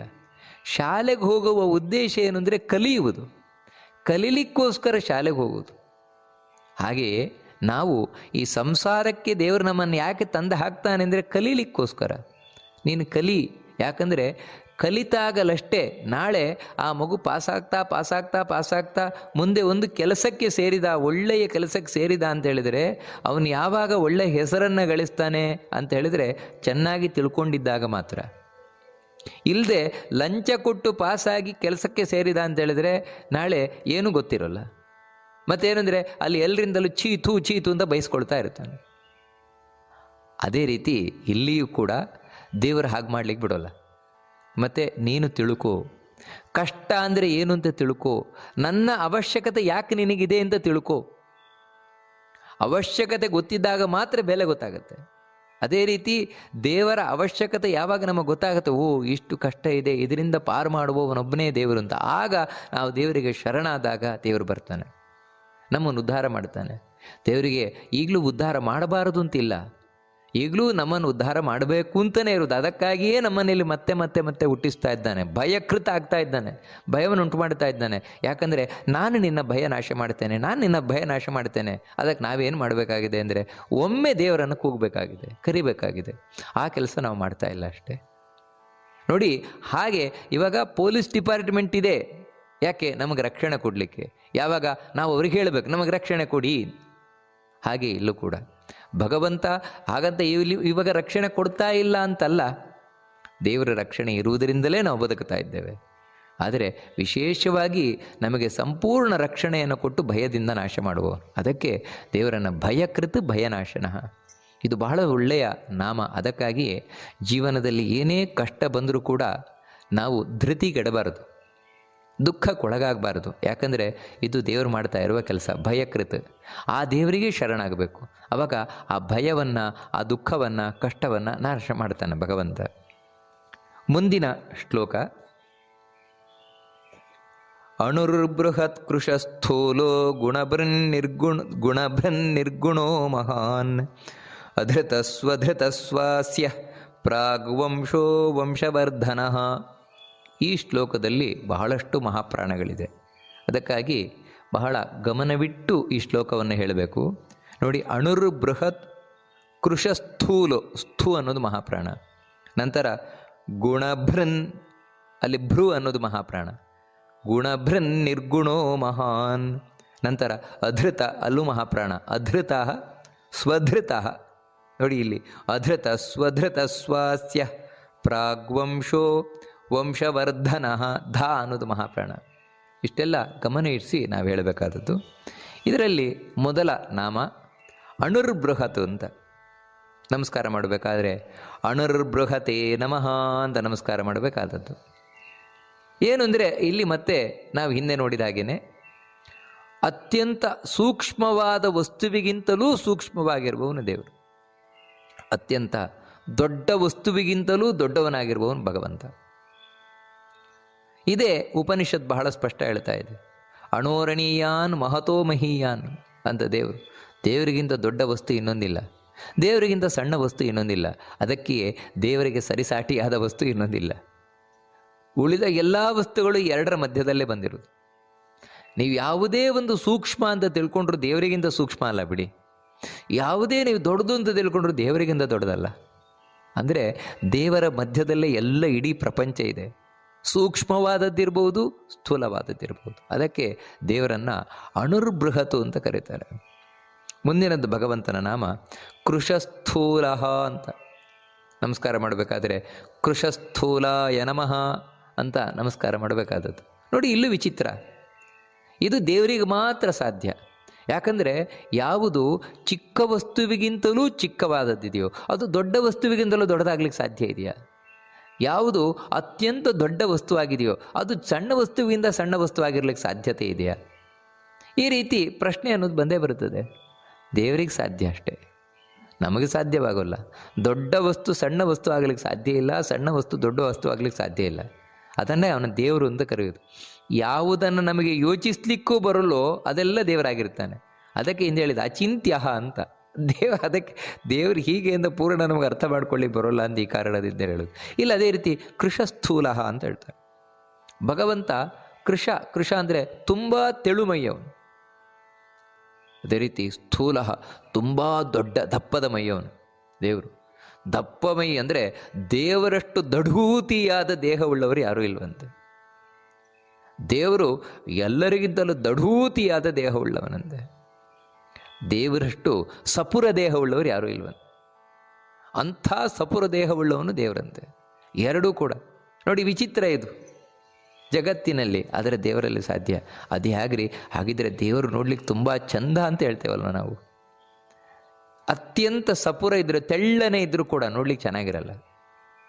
ತುಂಬ ದಢೂತಿಯಾಗಿದ್ರೆ ನೋಡ್ಲಿಕ್ಕೆ ಚೆನ್ನಾಗಿರೋಲ್ಲ. ಹಾಗಿದ್ರೆ ದೇವರು ನೋಡ್ಲಿಕ್ಕೆ ಸುಂದರ ಅಲ್ವಾ ಅಂತ ಸಾಮಾನ್ಯವಾಗಿ ನಮಗೆ ಪ್ರಶ್ನೆ ಬರಲಿಕ್ಕೆ ಸಾಧ್ಯತೆ ಇದೆ. ಆದರೆ ಇಲ್ಲ, ಹಾಗಲ್ಲ. ದೇವರು ತೆಳುವಾಗಿದ್ದಾನೆ ಅಂತ ಯಾವ ಕೇಳೋದು ಅಂತ ಹೇಳಿದ್ರೆ, ನಾವು ಹಿಂದೆ ನೋಡಿದ್ವಲ್ವ ಅಣು ಅಂತ, ಅಣುವಾಗಿದ್ದಾನೆ ಅಂತ. ಅಂದರೆ ಅತ್ಯಂತ ಸಣ್ಣ ವಸ್ತುವಿಗಿಂತಲೂ ಸಣ್ಣದಾಗಿದ್ದಾನೆ ದೇವರು ಅಂತ. ಅದರೊಳಗೆ ದೇವರು ಯಾಕೆ ಕೂತಿರ್ತಾನೆ? ಅದರೊಳಗೆ ದೇವರು ಕೂತಿರುವುದನ್ನು ನೀವು ಗಮನಿಸಿದಾಗ ತುಂಬ ತೆಳುವಾಗಿದ್ದಾಗೆ ಕಾಣಿಸ್ತದೆ. ಅಲ್ಲಿ ದೇವರು ಅಲ್ಲಿಯೂ ಕೂಡ ಪುಷ್ಟವಾಗಿ ಇರುವಂಥದ್ದು. ಸಪುರ ಅಂತ ಹೇಳಿದ ಕೂಡಲೇ ನಮ್ಮ ಹಾಗೆ ಯಾರೋ ರೋಗಿಷ್ಠನಾದವನು ಸಪುರ ಇರ್ತಾನಲ್ವ, ಆ ರೀತಿ ಅಲ್ಲ. ಆದರೆ ನೀವು ದೊಡ್ಡ ದೇಹವನ್ನು ಹೋಲಿಸಿದರೆ ಇದು ಸಣ್ಣ ದೇಹ. ಅದೇ ರೀತಿ ದಡೂತಿ ದೇಹ ಅಂತ ಹೇಳ್ತೇವೆ. ದಡೂತಿ ದೇಹ ಅಂತ ಹೇಳಿದ್ರೆ ಇಲ್ಲಿ ಯಾರೋ ಒಬ್ಬ ದಪ್ಪನಾಗಿರುವವನೇನಿದ್ದಾನೆ ಅವನ ಹಾಗೆ ದೇವರಲ್ಲ. ಅಂದರೆ ಇಲ್ಲಿ ಯಾರು ಕೊಬ್ಬು ಹೆಚ್ಚಾಗಿ ಯಾರು ದಡೂತಿಯಾಗಿದ್ದಾನೆ ಆ ರೀತಿ ದೇವರಿರುವುದಲ್ಲ. ಮತ್ತು ದೇವರು ನಾವು ಹಿಂದೆ ಏನು ನೋಡಿದ್ವು, ಭಗವಂತ ಬೃಹತ್ತು. ಈ ಜಗತ್ತೇನಿದೆ ಜಗತ್ತನ್ನು ಮೀರಿ ನಿಂತ ರೂಪ. ಎಲ್ಲಿವರೆಗೆ ಅಂದರೆ ಇಡೀ ಬ್ರಹ್ಮಾಂಡವೇ ಅವನ ಹೊಕ್ಕಳಂತೆ, ದೇವರ ಹೊಕ್ಕಳಂತೆ. ಇನ್ನು ಎಂಥ ರೂಪ ಇರಲಿಕ್ಕಿಲ್ಲ ಅದು. ನೋಡಿ, ಇದನ್ನೇ ಕರೆಯುವಂಥದ್ದು ಸ್ಥೂಲ ಅಂತ. ಇದು ನಮ್ಮ ಲೋಕದ ನಮ್ಮ ದೃಷ್ಟಿಯಲ್ಲಿ ನೋಡಿದರೆ ತುಂಬ ದುಡುತಿ ದೇಹ ಅಂತ. ಆದರೆ ಅದು ಕೂಡ ದಷ್ಟಪುಷ್ಟವಾದ ಸುಂದರವಾದ ದೇಹವೇ. ದೊಡ್ಡ ದೇಹ, ಸಣ್ಣ ದೇಹ, ಎರಡೂ ದೇವರದ್ದಿದೆ. ಅದಕ್ಕೆ ಕೃಷಸ್ಥೂಲ ಅಂತ ದೇವರನ್ನು ಕರೀತಾರೆ. ಮುಂದಿನದ್ದು ಹೀಗೆ ಇನ್ನೊಂದು ದೇವರದ್ದು ವಿರುದ್ಧವಾಗಿರುವಂಥದ್ದು ಗುಣಭೃನ್ ನಿರ್ಗುಣ ಅಂತ. ಗುಣಭೃನ್ ನಿರ್ಗುಣ ಅಂದರೆ ಗುಣಭೃತ್ ನಿರ್ಗುಣ. ದೇವರು ಎಲ್ಲ ಒಳ್ಳೆ ಗುಣಗಳಿಂದ ಕೂಡಿದ್ದಾನೆ. ಅಯ್ಯೋ, ದೇವರಲ್ಲಿ ಗುಣವೇ ಇಲ್ಲ. ಗುಣ ಇದೆ ಅಂತ ಹೇಳುವುದೇನು, ಇಲ್ಲ ಅಂತ ಹೇಳುವುದೇನು? ನೋಡಿ, ವಿಚಿತ್ರ ಇದು. ಅರ್ಥವಾದವರಿಗೆ ಅರ್ಥ ಆಗ್ತದೆ ಅಷ್ಟೇ, ಅರ್ಥವಾಗದಿದ್ದರೆ ಅರ್ಥ ಆಗೋದೇ ಇಲ್ಲ. ಅದಕ್ಕೇನೆಂದರೆ ಅನೇಕ ಮಂದಿ ಈ ರೀತಿ ಹೇಳಿ ಕೂಡ್ಕೊಳ್ಳೋದು ಉಂಟು. ಏನಂತ ಹೇಳಿದರೆ ದೇವರಲ್ಲಿ ಗುಣವೇ ಇಲ್ಲ ಅಂತ. ಇದನ್ನು ಯಾವತ್ತೂ ಹೇಳಬಾರ್ದು. ದೇವರು ನಿರ್ಗುಣ, ಇದನ್ನು ಯಾವತ್ತು. ಯಾಕಂದರೆ ಗುಣಭೃತ್ ಹೇಳ್ತಾ ಇದೆ, ದೇವರ ನಿರ್ಗುಣ ಅಂತ ಹೇಳಬೇಡ ನೀನು. ಯಾಕಂದರೆ ನಿರ್ಗುಣ ಅಂದರೆ ಅರ್ಥ ಏನಂದರೆ ಏನು ಕ್ವಾಲಿಟಿಯೇ ಇಲ್ಲ. ಅಂದರೆ ಕ್ವಾಲಿಟಿ ಇಲ್ಲ ಅಂದರೆ ವಸ್ತು ಇಲ್ಲ ಅಂತಲೇ ಅರ್ಥ. ಅದಕ್ಕೋಸ್ಕರ ದೇವರಲ್ಲಿ ಗುಣಗಳಿದೆ. ಏನಂದರೆ ಒಳ್ಳೆ ಗುಣಗಳು. ಅದಕ್ಕೆ ನಾವು ಹೇಳ್ತೇವಲ್ಲ, ದೇವರು ತುಂಬ ಒಳ್ಳೆಯವನು ಅಂತ. ತುಂಬ ಒಳ್ಳೆಯವನು ಅಂದರೆ ತುಂಬ ಒಳ್ಳೆ ಗುಣಗಳಿದೆ ದೇವರಲ್ಲಿ. ಹಾಗಂತ ದೇವರು ಕೆಟ್ಟವನಲ್ಲ. ಯಾಕೆ ಕೆಟ್ಟವನಲ್ಲ ಅಂದರೆ ನಮ್ಮ ಹಾಗೆ ದುರ್ಗುಣಗಳಿಲ್ಲ ದೇವರಲ್ಲಿ. ನೋಡಿ, ಅದಕ್ಕೆ ದೇವರನ್ನು ನಿರ್ಗುಣ ಅಂತ ಕರೆಯುವುದು ಯಾವ ಕಾರಣದಿಂದ ಅಂದರೆ ನಮ್ಮಲ್ಲಿ ಇರುವಂತಹ ಯಾವ ಗುಣಗಳಿದೆ ಅದೇ ಸಾತ್ವಿಕ, ರಾಜಸ, ತಾಮಸ ಗುಣಗಳು. ಇದೇ ನಮ್ಮನ್ನು ಇಲ್ಲಿ ಕೆಟ್ಟವರನ್ನಾಗಿ ಮಾಡ್ತಾ ಇರುವಂಥವುಗಳು. ಇಂಥ ಗುಣಗಳು ದೇವರಲ್ಲಿಲ್ಲ. ಅಲ್ರಿ, ಸಾತ್ವಿಕ ಗುಣ ಒಳ್ಳೆಯದಲ್ವಾ ಅಂತ ಹೇಳ್ಬೋದು. ಆದರೆ ಇಲ್ಲಿ ನಾವು ಕಾಣುವ ಸಾತ್ವಿಕ ಗುಣವೂ ಕೂಡ ಕಲಬೆರಕೆ. ಅದು ರಾಜಸ ತಾಮಸ ಗುಣಗಳಿಂದ ಬೆರಕೆಯಾಗಿರುವಂಥದ್ದು. ದೇವರು ಹಾಗಲ್ಲ. ದೇವರು ಶುದ್ಧ ಸತ್ವ. ಅದಕ್ಕೆ ಅವನನ್ನು ಗುಣಭೃನ್ ನಿರ್ಗುಣ ಅಂತ ಕರೀತಾರೆ. ಮುಂದಿನದ್ದು ಮಹಾನ್ ಅಂತ ಕರೀತಾರೆ. ಮಹಾನ್ ಅಂತ ಭಗವಂತನನ್ನು ಯಾಕೆ ಕರೀತಾರೆ ಅಂತ ಹೇಳಿದರೆ ಅವನು ಪರಿಪೂರ್ಣನಾಗಿರುವವನು ಅಂತ. ಫುಲ್ಲಾಗಿರುವವನು, ದೇವರಲ್ಲಿ ಇನ್ಯಾವುದು ಬಾಕಿ ಇಲ್ಲ. ಆ ರೀತಿ ಪರಿಪೂರ್ಣನಾಗಿರುವಂಥವನು. ಮತ್ತು ಎಲ್ಲರಿಂದಲೂ ಪೂಜಿಸಲ್ಪಡುವಂಥವನು. ನಾವು ಗೊತ್ತಿದ್ದೋ ಗೊತ್ತಿಲ್ಲದೆಯೋ ಯಾರ ಪೂಜೆ ಮಾಡಿದರೂ ಆ ಕಡೆಗೆ ಹೋಗಿ ಸೇರುವುದು ದೇವರನ್ನೇ. ಇದನ್ನು ದೇವರೇ ಸ್ಪಷ್ಟವಾಗಿ ಹೇಳ್ತಾನೆ. ಮಮ ವರ್ತ್ಮ ಅನುವರ್ತಂತೆ ಮನುಷ್ಯ ಪಾರ್ಥ ಸರ್ವಶಃ. ಎಲ್ಲರೂ ಕಡೆಗೆ ನನ್ನ ದಾರಿಯನ್ನೇ ಇಡುವುದು. ಯಾಕಂದರೆ ಎಲ್ಲರ ಒಳಗೂ ಕೂತು ಪೂಜೆಯನ್ನು ಸ್ವೀಕಾರ ಮಾಡುವವನು ನಾನೇ. ಅದಕ್ಕೆ ದೇವರನ್ನು ಮಹಾನ್ ಅಂತ ಕರೀತಾರೆ. ನಂತರ ಮುಂದಿನದ್ದು ಅಧೃತಃ ಅಂತ. ಇಲ್ಲಿ ಮಹಾನ್ ಅನ್ನೋದರಲ್ಲಿ ನಮಸ್ಕಾರ ಮಾಡಬೇಕಾದ್ರೆ ಮಹತೇ ನಮಃ ಅಂತ ನಾವು ನಮಸ್ಕಾರವನ್ನು ಮಾಡಬೇಕಾದದ್ದು. ನಂತರ ಮುಂದಿನ ನಾಮ ಅಧೃತಃ ಅಂತ. ನಮಸ್ಕಾರ ಮಾಡಬೇಕಾದ್ರೆ ಅಧೃತಾಯ ನಮಃ. ಎಲ್ಲವನ್ನು ಹೊತ್ತಿರುವವನು ದೇವರು. ಎಲ್ಲವನ್ನು ಹೊತ್ತಿದ್ದಾನೆ ದೇವರು. ಅಂದರೆ ಎಲ್ಲವನ್ನು ಹೊತ್ತಿದ್ದಾನೆ ಅಂತ ಹೇಳಿದ್ರೆ ಹೊರಗಿನಿಂದಲೂ ಹೊತ್ತಿದ್ದಾನೆ, ಒಳಗಿನಿಂದಲೂ ಹೊತ್ತಿದ್ದಾನೆ. ಒಬ್ಬ ಕೂಲಿಯವನು ಯಾವ ರೀತಿ ಸಾಮಾನನ್ನು ಹೊರಗಿನಿಂದ ಹೊರುತ್ತಾನೆ ಹಾಗೆ ಹೊತ್ತಿದ್ದಾನೆ ದೇವರು ನಮ್ಮೆಲ್ಲ ಜವಾಬ್ದಾರಿಯನ್ನು. ಅಷ್ಟಲ್ಲದೆ ಒಂದು ಮಣಿಯ ಸರವನ್ನು, ಒಳಗಿರುವಂತಹ ಒಂದು ದಾರ ಯಾವ ರೀತಿ ತಾನು ಇಡೀ ಸರವನ್ನು ಹೊತ್ತಿರ್ತದೋ, ಹೇಗೆ ಒಂದು ಹೂವಿನ ಹಾರ ಆ ಎಲ್ಲ ಹೂವುಗಳ ಭಾರವನ್ನು ಒಂದು ಹಗ್ಗ ಹೊತ್ತಿರ್ತದೋ, ಹಾಗೆ ಭಗವಂತ ಒಳಗೆ ಕೂತು ನಮ್ಮೆಲ್ಲರ ಭಾರವನ್ನು, ಜವಾಬ್ದಾರಿಯನ್ನು ಹೊತ್ತಿದ್ದಾನೆ. ಆದರೆ ಆ ದೇವರನ್ನು ಯಾರೂ ಹೊತ್ತಿಲ್ವಂದೆ ನೋಡಿ. ಅದಕ್ಕೆ ಅಧೃತಃ, ಯಾರಿಂದಲೂ ಹೊರಲ್ಪಡದವನು. ಯಾರಿಂದಲೂ ಅಲ್ಲ, ಗರುಡ ಹೊರ್ತಾನಲ್ರಿ ದೇವರನ್ನು. ನೀವು ಹೇಳ್ಬೋದು ಗರುಡ ದೇವರನ್ನು ಯಾರಿಂದಲೂ ದೇವರು ಇದು ಹೊರಲ್ಪಡೋದಿಲ್ಲ ಅಂತ ಹೇಳಿದರೆ ಗರುಡ ಹೊರತಾನಲ್ವ ಅಂದರೆ ಇಲ್ಲಿ ಹೇಳ್ತಾ ಇರೋದು ಜವಾಬ್ದಾರಿಯನ್ನು. ದೇವರ ಜವಾಬ್ದಾರಿಯನ್ನು ಯಾರೂ ಹೊರತಾ ಇಲ್ಲ. ಮತ್ತು ದೇವರು ತನ್ನ ಜವಾಬ್ದಾರಿಯನ್ನು ತಾನೇ ಹೊರತಾ ಇದ್ದಾನೆ. ಇದನ್ನು ಸ್ಪಷ್ಟಪಡಿಸುವಂಥದ್ದು ಮುಂದಿನ ನಾಮ. ಇಲ್ಲೇನೆಂದರೆ ಯಾರೂ ದೇವರ ಜವಾಬ್ದಾರಿಯನ್ನು ಹೊರತಾ ಇಲ್ಲ. ಅಂದರೆ ದೇವರ ಯಾರ ಅಧೀನವಾಗಿಯೂ ಇಲ್ಲ, ಯಾರ ಅಡಿಯಲ್ಲಿಯೂ ದೇವರಿಲ್ಲ. ಮತ್ತು ಮುಂದಿನದ್ದು ಸ್ವಧೃತಃ. ಮುಂದಿನ ನಾಮ ನಮಸ್ಕಾರ ಮಾಡಬೇಕಾದ್ರೆ ಸ್ವಧೃತಾಯ ನಮಃ. ಇದೇನು ತಿಳಿಸ್ತಾನೆ ಅಂದರೆ ತಾನೇ ತನ್ನನ್ನು ಹೊರತಾ ಇದ್ದಾನೆ, ತನ್ನ ಜವಾಬ್ದಾರಿಯನ್ನು ತಾನೇ ಹೊರತಾ ಇದ್ದಾನೆ. ಇಡೀ 14 ಲೋಕದಲ್ಲಿ ತನ್ನ ಜವಾಬ್ದಾರಿಯನ್ನು ತಾನೇ ಹೊರತಾ ಇರುವವನು ಭಗವಂತ ನಾರಾಯಣ ಮಾತ್ರ. ಅದಕ್ಕೆ ಅವನನ್ನು ಸ್ವತಂತ್ರ ಅಂತ ಕರೆಯುವುದು. ಉಳಿದವರು ಎಲ್ಲರ ಜವಾಬ್ದಾರಿಯೂ ಇವನ ಕೈಯಲ್ಲಿ. ಅಂದರೆ ಉಳಿದ ಎಲ್ಲರ ಜವಾಬ್ದಾರಿಯೂ ಅವರವ್ರ ಕೈಯಲ್ಲಿ ಇಲ್ಲ. ನಾವು ಹೇಳೋದಷ್ಟು, ಅಯ್ಯೋ ನಮ್ಮ ಜವಾಬ್ದಾರಿ ನಮಗೆ ಅಲ್ವಾ ಅಂತ. ಏನು ನಮ್ಮ ಜವಾಬ್ದಾರಿ ನಮಗಿದೆ? ಎಲ್ಲ ಜವಾಬ್ದಾರಿಯನ್ನು ಹೊರತಾ ಇರುವವನ ಭಗವಂತನೇ ಸಂಪೂರ್ಣವಾಗಿ. ಅವನ ಜವಾಬ್ದಾರಿಯನ್ನು ಅವನೇ ಹೊರತಾ ಇದ್ದಾನೆ. ಅಲ್ಲ ಮತ್ತೆ ಗರುಡ ಹೊರತಾನಲ್ವ, ಗರುಡನ ಒಳಗೆ ಶಕ್ತಿ ಕೂತವನೇ ಇವನೇ. ಇವನು ಶಕ್ತಿ ಕೊಡ್ತಾ ಇರುವುದರಿಂದಲೇ ಗರುಡನೂ ಹೊರತಾ ಇದ್ದಾನೆ ಹೊರತು ಶಕ್ತಿ ಕೊಡಲಿಲ್ಲ ಅಂದರೆ ಗರುಡನಿಗೂ ವಿಷ್ಣುವನ್ನು ಹೊರಲಿಕ್ಕಾಗೋದಿಲ್ಲ.